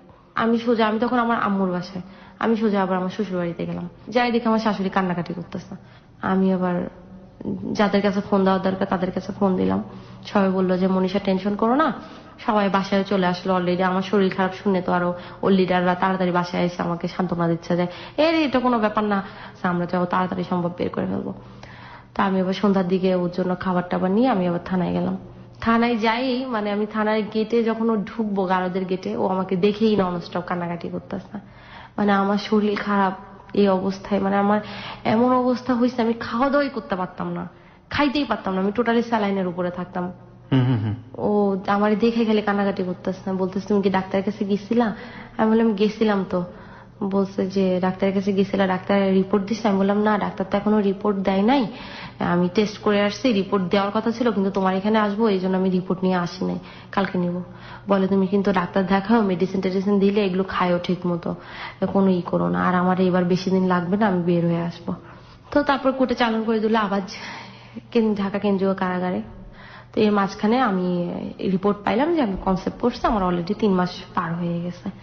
তো আমি আবার জেল গেটে জানাইলাম একজনকে, ওখানে একজন পরিচিত মানে জেলার ছিল, ওনাকে আমি ফোন দিয়ে জানাইলাম যে আপনার ভাইয়ের কাছে এরকম খবর দিয়ে দিয়েন যে ভাবি যে টেস্ট করছে ওইটা পজিটিভ হয়েছে। উনি কি শুনছে, উনি যাই বলছে ভাই ভাবি এরকম ফোন দিছে, ভাবি বলছে ভাবি যে টেস্টটা করছে ওটা নেগেটিভ হয়েছে। ও শুনেও আবার কান্নাকাটি শুরু করে দিচ্ছে। পজিটিভ আর নেগেটিভ শুনেছেন? নেগেটিভ বলার পরে ও খুব কান্নাকাটি করছে। এই 2 দিন পরে আমি দেখা করতে গেছি, দেখা করতে যাওয়ার পরে আমার বলতেছে যে তুমি কি বেশি কান্নাকাটি করছো? আমি তো হাসতেছি, এখন বলতেছে তুমি কি বেশি কান্নাকাটি করছো? আমি বলছি না, কান্নাকাটি করবো কেন? আমি বলছি তুমি নিউজ পাইছো? বলতেছে আমি তো নিউজ পাইছি, নিউজ পাইয়া তো আমার অবস্থা খারাপ, আমার মন মেজাজ এত খারাপ জানো। আমি তো অবাক হয়ে গেছি, মানে আমি তাকায় আছি, আমি কি ব্যাপার, ও খুশি হইলো না, ওর মন মেজাজ খারাপ হয়ে গেল, মানে এটা আমি মনে মনে ভাবতেছি। তো তারপর আমি বলতেছি তোমার মন খারাপ হয়েছে কেন, তুমি খুশি হইলা না? এতদিন ধরে এত ট্রিটমেন্ট করলাম, এত তুমি খুশি হইলা না? বলে খুশি হইলাম না মানে? আমি বললাম কেন, তোমার বলে না আমি পজিটিভ হয়েছি? পজিটিভ হয়েছে? ও তারপরে বলছে তোমার নেগেটিভ। তাই বলছি না আমার পজিটিভ হয়েছে। ও তো খুশিতে শেষ, বলছে আল্লাহ তাহলে তো আজকে যায় মনে আমার 8-10 কেজি মিষ্টি বিলাইতে হবে জেলখানার ভিতরে। তো তারপরে ঈদের আগে আমি ওকে বের করলাম, বের করার পরে বের হলো, এরপরে আমাদের আবার সময় ভালো হয়ে যাচ্ছে। এত টেক কেয়ার করতো। আমি প্রেগনেন্ট হয়েছি বলে না, বিয়ের পর থেকে আমাকে গোসল করাই দাও, আমি গোসল করে কাপড় রেখে আসতাম, আমার কাপড়গুলো ধুয়ে আবার বাথরুমে রেখে আসতো। নাইরা দিলে ওর মা দেখবে না, ওর বাবা দেখবে, বলবে যে দেখছো বউয়ের সেবা করে, এই জন্য কাপড় চোপড় কাইচা ও বাথরুমে রেখে আসতো। বলতো মনীষা তুমি একটু নাইরা দাও, আব্বু আম্মু দেখলে মাইন্ড করবে। ওরা আম্মু মাঝে মাঝে বলতো যে তুই যে বিছানা টিছানা ঠিক করস, তোর বউ কিছু করে না, এগুলোতে বউ কিন্তু নষ্ট হয়ে যায়। কোনো কথা বলতো না, চুপ করে নিজের মতো নিজে করতে থাকতো, কোনো কথা বলতো না। তারপরে খাওয়াই দেওয়া আমাকে রাতের বেলা ম্যাক্সিমাম সময় হয়তো কি আমার ঘুম ধরছে, আমি ঘুমাই যেতাম, ও আয়সা ওই খাবার নিয়ে টাইনা তুইলা খাওয়াই দিত। এই টেক কেয়ার গুলা না ওর বিয়ের পর থেকেই চলতেছিল। আর প্রেগনেন্ট হওয়ার পরে তো আর কি বলবো, প্রেগনেন্ট হওয়ার পরে ফজরে আজানের সময় উঠতো, ওইটা 2টা ডিম সিদ্ধ করতো, কইরা আইনা গরম পানির ভিতরে দিয়া রেখা দিত যাতে গরম গরম থাকে। হ্যাঁ হ্যাঁ, সকাল সকাল উঠতাম, আমি হাঁটতে বের হইতাম যাতে আমি হাঁটার আগে খায়া যাইতে পারি। আচ্ছা, তো এইভাবেই হইলো। এটা হচ্ছে জানুয়ারির দিকে দেশের অবস্থা খুবই খারাপ হয়ে গেল। হঠাৎ করেই জানুয়ারির এটা 16 তারিখে ও হঠাৎ করে আমরা খাওয়া দাওয়া করতেছি, রাত্রে একটা ফোন আসলো, রাত 12টা 12:30টার দিকে খাওয়া দাওয়া করে উঠলাম, একটা ফোন আসলো, ওর মন মেজাজ খুব খারাপ হয়ে গেল। এর আগে আরেকটা কথা বলি নাই, 14 তারিখে ওর ছোট ভাইটা অ্যারেস্ট হয় হঠাৎ করে। ও কি পলিটিক্সের সঙ্গে জড়িত ছিল? ওর ভাই ইস্তেমা থেকে আসে, তো আমাকে বলতেছে মনীষা হীরা তো অ্যারেস্ট হয়ে গেছে। আমি বলি কি বলো, হীরা অ্যারেস্ট হয়েছে কিভাবে? ও তো ইস্তেমায় না ছিল।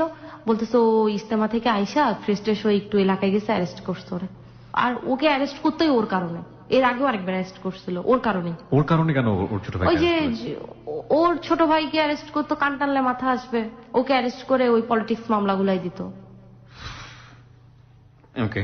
তো হীরার এরকম হইলো, হওয়ার পরে হীরা অ্যারেস্ট হলো। তো আমি বললাম যে তাহলে হীরা অ্যারেস্ট হলো, আচ্ছা ঠিক আছে যা, এখন তো আমি অসুস্থ, সবসময় আমি দৌড়াদৌড়ি করতাম যা করা, ওকে আমি কোর্টে টোটে যাইতে, জেলখানে যাইতে একটু কমই দিতাম, কখন আবার ওকেও অ্যারেস্ট করে ফেলে ফেজ হলে, তাহলে তুমি টাকা পয়সা আমার কাছে দিয়ে দিও, যা করার আমি করবো। বলে কি না না, তোমার এই অবস্থায় তোমার আর দৌড়াদৌড়ি করতে হবে না। মানে তার ভিতর আমার ফিজিক্যালি অবস্থাও একটু অন্যরকম হয়ে গেছে, 7 মাস অলরেডি আমার হয়ে গেছে। আচ্ছা, তাই আমি বলছি আরে আমার সমস্যা হবে না, আমি যা করার করবো। বললো যে না আমি করবো। ও কোর্টে গেল, উকিলের সাথে কথা বললো হীরার ব্যাপারে। তো 17 তারিখে যেটা বলতেছিলাম, একটা ফোন আসলো, ওর মনটা খারাপ হয়ে গেল। আমি জিজ্ঞেস করতেছি কি হয়েছে আমাকে বলো, কি হয়েছে বলতেছে না। তারপরে প্রায় 12:30 1টার দিকে আমার কাছে বলতেছে, মনীষা এরকম আমাকে তো একজন জানাইলো এরকম ক্রস ফায়ারের লিস্ট হয়েছে, আমার নাম ক্রস ফায়ারে, আমি লিস্টেড আর কি। আমি তো শুনে মাথায় হাত, আমি বলছি তুমি এটা কি কথা বলো, এমন একটা সময় বললো আমি এই সময় তোমার ঘর থেকেও বের করে দিতে পারতেছি না, রাত 12:30 একটা বাজে গেছে। কত তারিখে এটা? এটা 17 তারিখের কথা, 16 তারিখ মানে 17 তারিখ রাত 1-1:30টার দিকে। তো তারপরে সারা রাত ও জায়গায় আসছে, আমার বলছে তুমি ঘুমাও, তুমি আমারও ঘুম আসতেছে না। তারপর আমি জায়গা থাকতে থাকতে, আমি তো অসুস্থ মানুষ, কোন সময় যেন আমি আসলে ঘুমাই গেছি, হঠাৎ করে চোখ খুলে দেখি ও আমার চেহারা দিকে এরকম করে তাকাই আসছে, মানে ও বসে বসে আমাকে দেখতেছে। আমি বলছি কি ব্যাপার, কি হয়েছে, তুমি এখনো শোও নাই? বলে না তোমারে দেখতেছি। আমি কি দেখতেছো? কই যে তুমি ঘুমাইতেছো, তোমারে দেখতেছি। আমি এটা একটা কথা হলো, এইটাও প্রায় করতো বিয়ের পরে, প্রায় আমি ঘুমের থেকে উঠে চোখ খুলে দেখতাম কি ও আমার মাথার কাছে বসে আমার দিকে তাকাই আছে, প্রায় হইতো এটা। তো আমি বলছি তুমি শোও না, শোও, তুমি শুইতাছো না, আমিও ঘুমাইতে পারতেছি না। তো তারপরে ও শুইলো, এরপরে ঘুমাই গেছি। ঘুমাই যাওয়ার পরে সকালবেলা আমি ওর জন্য নাস্তা রেডি করলাম। তো তখন আমরা আম্মুদের বাসায় ছিলাম। তো এরপরে ও বলতেছে, মনীষা আমি তো এখন চলে যাবো। আমি বলছি তুমি চলে যাওয়া মানে কোথায় যাবা? বলতেছে আমার তো আর বাসায় থাকা সম্ভব না, বুঝতেছোই আমার এখন লুকায় থাকলাম। আচ্ছা ঠিক আছে। তো রেডি হলো, আমি নাস্তা টাস্তা দিলাম, নাস্তা খাই রেডি হলো, রেডি হয়ে এখন চলে যাচ্ছে। তো আমরা বলতেছে মনীষা দেখে শুনে থাকো, আমার আম্মু আবার ওই দিন খুব অসুস্থ, তো আম্মুর মাথা ব্যথা উঠছে, তো বলছে তোমার আম্মুকে একটু ডাক দাও। আমি আম্মুকে ডাক না, আম্মুরা বলতেছে আম্মু আমি আসি, ওকে একটু দেখা রাখেন। বললো আচ্ছা ঠিক আছে। তারপরে ও চলে যাইতেছে, ও সিঁড়ি দিয়ে নামতেছে আর খালি আমার দিকে তাকাইতেছে, মানে আমার জন্য কেমন যেন লাগতেছে। তারপর চলে গেল। এরপরে ও চলে যাওয়ার কিছুক্ষণ পর থেকে আমার বেবি মুভ করা বন্ধ করে দিচ্ছে, বেবি মুভ করতেছে না। আমি আবার ওকে ফোন দিয়ে বললাম, জনি বেবি তো মুভ করতেছে না, এখন কি করব? বলছে তাহলে কিছুক্ষণ দেখো, একটু গরম দুধ চা খাও, দেখো কি করে। বলতে দেখছো আমার বেবি বাবা করতেছে, এই জন্য মুভ করতেছে না। আমি বললাম মনে হয় এরকমই হবে। তারপরে সন্ধ্যার দিকে দেখি না বেবি একটু একটু মুভ করতেছে। আমি বললাম জনি মুভ করতেছে একটু একটু, মনে হয় ঠিক হয়ে যাবে। বলে তুমি খাওয়া দাওয়া করো, প্রচুর পরিমাণে খাওয়া দাওয়া করো, ঠিক মতো খাও, তুমি টেনশন করতেছো। আমি চলে আসছি। আমি কিন্তু আসলে টেনশনই করতেছি, স্বাভাবিক টেনশন করাটা, এরকম যদি একটা কথা শুনি। তারপরে ওই দিন 18 তারিখ গেল, ওর ফ্রেন্ডের বাসায় থাকলো একদিন। 19 তারিখে ওর কাজিনের ওখানে ছিল ধানমন্ডি। 19 তারিখের কথা, 19 তারিখ রাত সকাল 11টার কথা। আমি ঘুমের থেকে উঠে, ও আবার বাইরে থাকলে ও কখনো আমাকে সকালে ফোন দিত না, আমি ঘুম থেকে উঠে ওকে ফোন দিতাম। বা আমি আম্মুর বাসায় থাকলেও ও আমাকে সকালে ঘুম থেকে উঠে ফোন দিত না, আমি উঠে ফোন দিতাম। তা আমি উঠে ফোন দিছি, ফোন দেওয়ার পর আমি বলতেছি যে কোথায় তুমি? বলতেছে মনীষা আমি আজ 2 দিন, ওই দিন ওর ভিতর আবার খুব ঠান্ডা পড়ছিল, সত্য প্রভাব পড়ছে। মনীষা আমি 2 দিন গোসল করি না, আজকে গোসল করছি, ভালো হয়েছে গোসল করছি। তুমি কোথায় যাচ্ছ? আমি জেল গেট যাচ্ছি। কেন তুমি জেল গেট যাচ্ছ? আমি একটু ডিপুটির সাথে কথা বলবো, আর হচ্ছে একটু কাজ আছে জেল গেটে, ছোট ভাইটা এরা চলছে। আমি তুমি যাও না জনি, ওখানে পুলিশরা সব সময় থাকে, তোমাকে দেখলে কি অবস্থা হবে তুমি বুঝতে পারতেছো, আর যদি ধরে ফেলে। বলে আচ্ছা আমি যাবো না, আমি দূর থেকে কথা বলবো। এরপরে বলার পরে বলতেছে তুমি একটা কাজ করো, তুমি আমার প্যান্ট আর জ্যাকেটটা নিয়ে রেডি করে রাখো, আমি তোমাকে ফোন দিলেই তুমি বের হয়ে আসো, আমরা বাইরে লাঞ্চ করবো। আমি বললাম আচ্ছা ঠিক আছে। তো আমি উইঠা নাস্তা টাস্তা করে গোসল করে জোহরের নামাজটা শেষ করে তারপরে আমি রেডি হয়ে ওকে ফোন দিই। দেখি লাইন কাটে দিল। আমি ভাবলাম যে লাইন কাটে তো আমাকে ফোন দেয়, ফোন দিবে, ফোন দিচ্ছে না। একটু পরে আবার ফোন দিলাম, তারপরে লাইন কেটে দিল। এরপরে আর ফোন দিচ্ছে না। একটু পরে ফোন দিন, দেখি ফোনই বন্ধ। তারপরে তো আমার টেনশন শুরু। এরপরে 10-15 মিনিট ওয়েট করার পরে এরপর আমি বের হয়ে গেলাম। আমি পার্টি অফিস গেলাম, ওখানে পাইলাম না। জেল গেট গেলাম, কোর্টে গেলাম, উকিলের কাছে গেলাম, কোথাও নাই ও। 5টা পরে আমি সবাইকে জানাইলাম। সবাইকে জানানোর পর সবাই বলতেছে যে ওর লিডার যারা আছে ওরা বলতেছে যে আপু তুমি টেনশন করো না, পাওয়া যাবো, কোনো সমস্যা নেই, আমরা দেখতেছি। কিন্তু তারা অলরেডি যাই না গেছে যে 3টার সময় জনিকে ধরে ফেলছে, কিন্তু তারা আমাকে বলতেছে না, কজ আমি অসুস্থ। ওকে এরপরে আর তো পাই না। তারপরে আমি এলাকায় গেলাম, ওদের এলাকায় গিয়ে আমি সব ওর ছোট ভাইটা যা সবাইকে জানাইলাম। 24 নং ওয়ার্ডের একটা ছেলে বললো যে ভাবি লাস্ট আমার সাথে 3টার সময় কথা হয়েছে, ভাই বললো যে 2টা নতুন সিম নিতে, যে ও ভাই যেখানে যাইতে বলবো ওখানে যাইতে হবে, আর বলছে কোনো টেনশন না করতে। আমি বললাম তাহলে আপনার ভাই 3টার দিকে আপনাকে ফোন দিল, তাহলে আমাকে কেন ফোন দিল না? আমি 1:30টার দিকে ফোন দিলাম, আমার লাইন কাটে দিল। মানে ব্যাপারটা আমার কাছে খটকা খটকা লাগতেছে, কেমন যেন যেটা একটা সাজানো নাটক। আমি পাই না, ওকে পাই না। রাত 8:30টার সময় আমাকে আরেকজন জানাইলো যে ভাবি এরকম একজন দেখছে ওকে, ভাইকে এরকম নিয়ে গেছে। আপনি বলেছেন আপনার মতো কয়েকজন? হ্যাঁ, এরকম যেমন ভাইকে এরকম ধরে নিয়ে গেছে, আর ভাইয়ের সাথে আরেকটা ছেলে ছিল, ওকেও নিয়ে গেছে। মানে এগুলো সবই শোনা কথা আপনার, তাই তো? সবার থেকে শুনছেন, আপনি অথেন্টিক কোন ইনফরমেশন না আপনার কাছে। তো 1:30টার সময় যে নিউজটা পাইছি এটা সত্যি নিউজ পাইছি, এটা একদম রিয়েল নিউজ, যে চোখে দেখছে দেখেই জানাইছে। আমি অন্য সময় ও অ্যারেস্ট হলে আমি কান্নাকাটি করতাম না, কিন্তু আমি তখন যে কেন কান্নাকাটি করতেছিলাম আমি নিজেও জানি না। মানে আমি খুব কাঁদতেছিলাম, খুবই। আর আমার খালি ওর একটা খুব প্রিয় গান ছিল, ওই যে রুনা লায়লা, যখন থামবে কোলাহল। মানে আমার বারবার খালি ওই গানটাই মনে পড়তেছিল আর কি। মানে যে ও আমাকে বলতোই সবসময় যে আমি যখন থাকবো না তখন তুমি এই গানটা শুনবা। মানে হাসতো আর বলতো আর কি। তাই বলতাম, দূর, তোমার কি হবে, তোমার কিছু হবে না। আমি খালি কাঁদতেছিলাম আর কাঁদতেছিলাম। অন্য সময় অ্যারেস্ট হলে আমি কিন্তু থানায় যাই, এটা করি ওইটা করি। ওই দিন আমি কিছুই করতেছিলাম না, আমি চুপ করে বসেই আছি, মানে খালি কাঁদতেছি। রাত হয়ে গেল, ওর কোনো খোঁজ পাইলাম না। যত জায়গায় নক করার দরকার আমি সব জায়গায় নক করছি, কিন্তু ওর কোনো খোঁজই নাই।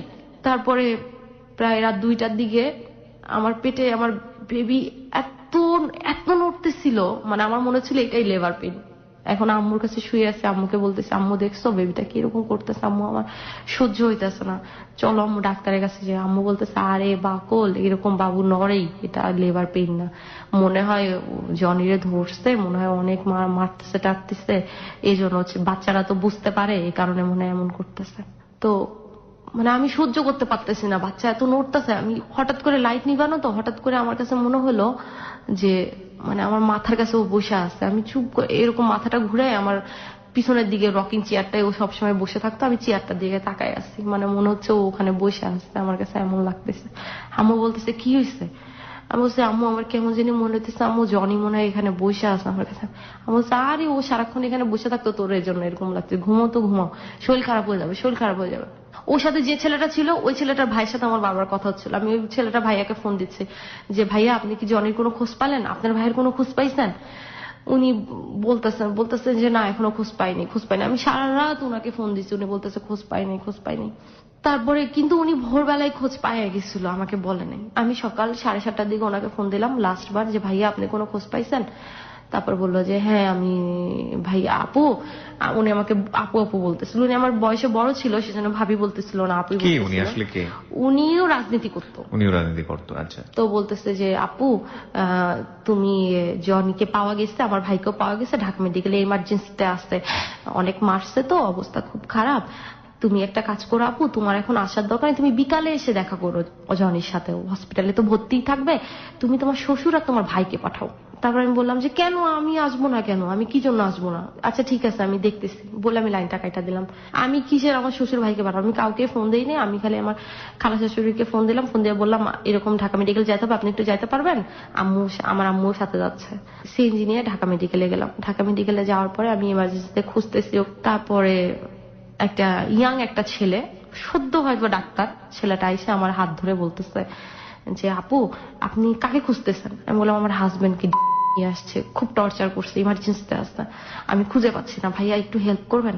তো উনি আমার হাতটা ধরে ওনার পাশের চেয়ারটায় আমাকে বসাইছে, বসে বলতেছে আপু আপনি একটু পানি খান। মানে উনি আমার ফিজিক্যালি অবস্থা দেখেই তো বুঝতে পারতেছে আমি প্রেগনেন্ট। তো আমি বলছি কেন ভাইয়া, কি বলছি একটু পানি খান, আপনি রেস্ট নেন, আপনি দৌড়াদৌড়ি করতেছেন কেন হসপিটালে, আপনি তো পড়ে যেতে পারেন যখন তখন। আমি বলছি না আমি পড়ে যাবো না। তো আমি পানি খাইলাম, পানি খাওয়ার পরে বলতেছে আপু আপনি বসেন, আমি রেজিস্ট্রি খাতা নিয়ে আসতেছি, আমি দেখতেছি, ইমার্জেন্সিতে আছে, আপনি কোনো টেনশন করেন, ইমার্জেন্সি। কিন্তু সেও অলরেডি জানে যে ও ইমার্জেন্সিতে নাই, সে আমাকে তার ওখানে বসায় রাখছে। সে আমাকে বসে রেজিস্ট্রেশন খাতা বলছে এই দেখেন ইমার্জেন্সিতে নাই, তাহলে মনে নিয়ে গেছে আপু, মনে হয় একটু সুস্থ হয়েছে, নিয়ে গেছে তারা আবার, আপনি টেনশন করেন না। এইদিকে অলরেডি আমার আম্মু ওকে দেখেও চলে আসছে। বাইরে আমি চিৎকার চেঁচামেচি শুনতেছি, বলছে বাইরে চিৎকার দিচ্ছে কেন সবাই? বের হয়ে দেখি আমার আম্মু, আমার খালা শাশুড়ি সবাই কান্নাকাটি করতেছে। আমি বলছি কান্নাকাটি তোমরাও কি দেখছো? কোথায় আছো? কোথায় কোথায়? এই কথা বলতেই একটা ছেলে বলতেছে যে মর্গে আছে। তো মর্গ যে তখন কি, মানে আমার মাথায় আসতেছে না। কিন্তু আমি তো মর্গে এর আগে বহুবার গেছি, কিন্তু তখন যে মর্গটা কি আমার মাথায় আসতেছে না। ঢাকা মেডিকেলের মর্গে আগেও গেছি, কিন্তু মর্গে কোন দিক থেকে যেতে হয় এই রাস্তাও চিনি। আমি ওই কথা শুনে আমি ঢাকা মেডিকেল থেকে বের হয়ে আমি মেইন রোডে যাই, মেইন রোড থেকে ঘুরে আমি দৌড়াইতেছি রাস্তায়, খালি দৌড়াই আমি মর্গে গেছি। মানে আমি রাস্তায় অনবরত খালি দৌড়াইতেছি, আমি মর্গই খুঁজে পাইতেছি না। তারপরে মর্গে গেলাম, যাই আমার চাচা শ্বশুর আমার সাথে ছিল। তারপরে আমি দৌড়ায় দৌড়ায় মর্গে গেছি, যাই দেখি মর্গের বারান্দায় একটা টলির উপরে ও শুয়ে আছে, সাদা কাপড় দিয়ে ঢাকা। তো আমার চাচা শ্বশুর আমার হাত ধরে টাইনা নিয়ে আসতেছে এইদিকে, বলতেছে আরে এটা জনি না, এটা ও সাতকার ছেলেটা, জনি এটা না। আমি বলি আমি দেখি আমি ওই ছেলেটারে চিনি তো, ছেলেটারে দেখি। বলতেছে না, দেখতে হবে না। পরে আমি হাত ঝাটকা দিয়ে আমি কাপড়টা টান দিয়ে দেখি ও। পরে আমি তো ওর হাত ধরে আমি বারবার টানতেছি, ডাকতেছি ওঠো ওঠো। ওই দিন আমাদের আবার শপিং করারও কথা ছিল, আমার ওই 7 মাসে সাতশা হবে। আমি শাড়ি চুজ করে রাখছি, ও আমাকে শাড়ি কিনে দিবে।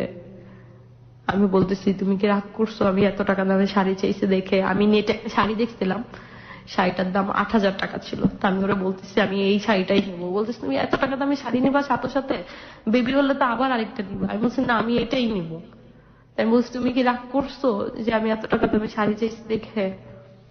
তা আমি বারবার ওর হাত ধরে খালি টানতেছি, ওর মাথা দিয়ে অনবরত রক্ত পড়ে যাচ্ছে। আমি বারবার রক্তগুলো মুছতেছি, আমার সারা শরীর কাপড় ওন্না সব রক্তে ভরে গেছে। তো আমি ওর হাত ধরে টানতেছি, ওর গালে হাত দিচ্ছি, ওর সারা শরীরে হাত দিচ্ছি।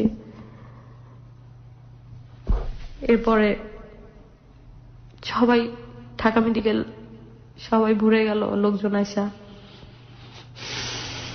ওর শরীরে 17টা গুলি করা হয়েছিল, মাথায়ও গুলি করা হয়েছিল। আজকের এই জীবনের গল্প আমরা কোনো রাজনৈতিক, কোনো প্রাতিষ্ঠানিক, কোনো আইনি, কোনো জায়গা থেকেই, কোনো অ্যাঙ্গেল থেকেই এই গল্পটাকে আনিনি। আমরা একবারের জন্য প্রশ্ন করিনি যে আমাদের এই জনি, এই সমাজেরই সন্তান, বাংলাদেশেরই মানুষ, সে কোন রাজনৈতিক দলের সঙ্গে সম্পৃক্ত ছিল। আমরা একবারের জন্য প্রশ্ন করিনি রাজনীতিতে থাকা অবস্থায় সে কি ধরনের অ্যাক্টিভিটিস করত। আমরা একবারের জন্য প্রশ্ন করিনি কারা ওকে মেরেছে।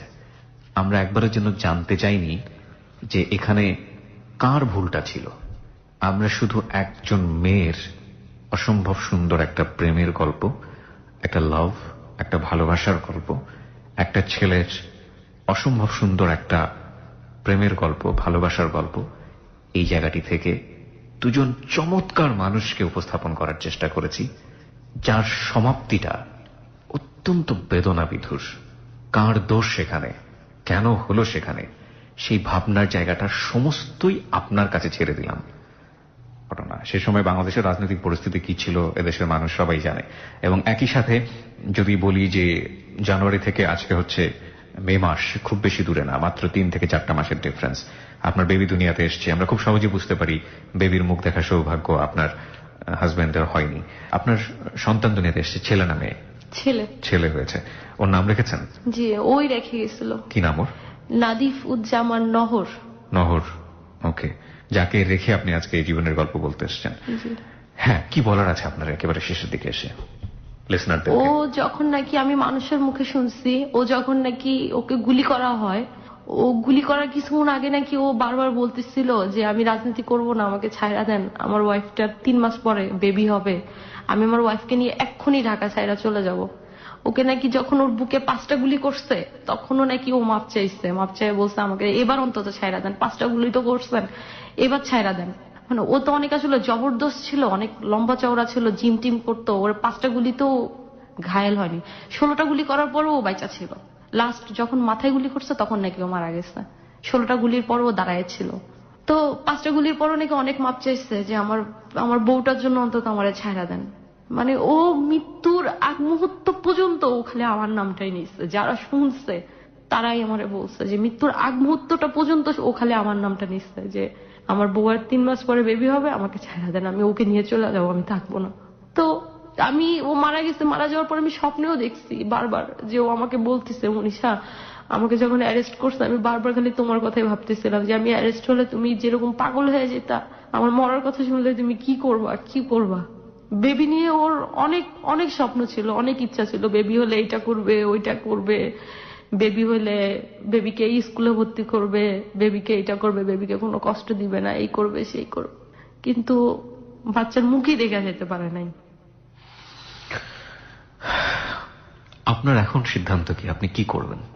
আমার এখন সিদ্ধান্ত, অবশ্যই আমি আমার হাজবেন্ডের ইচ্ছাগুলো পূরণ করতে চাই। ওর দেশ নিয়ে ওর যে ইচ্ছা ছিল, দল নিয়ে যে ইচ্ছা ছিল, দেশের জনগণ নিয়ে যে ইচ্ছা ছিল, ওর ভূমিকাটা আমি পালন করতে চাই।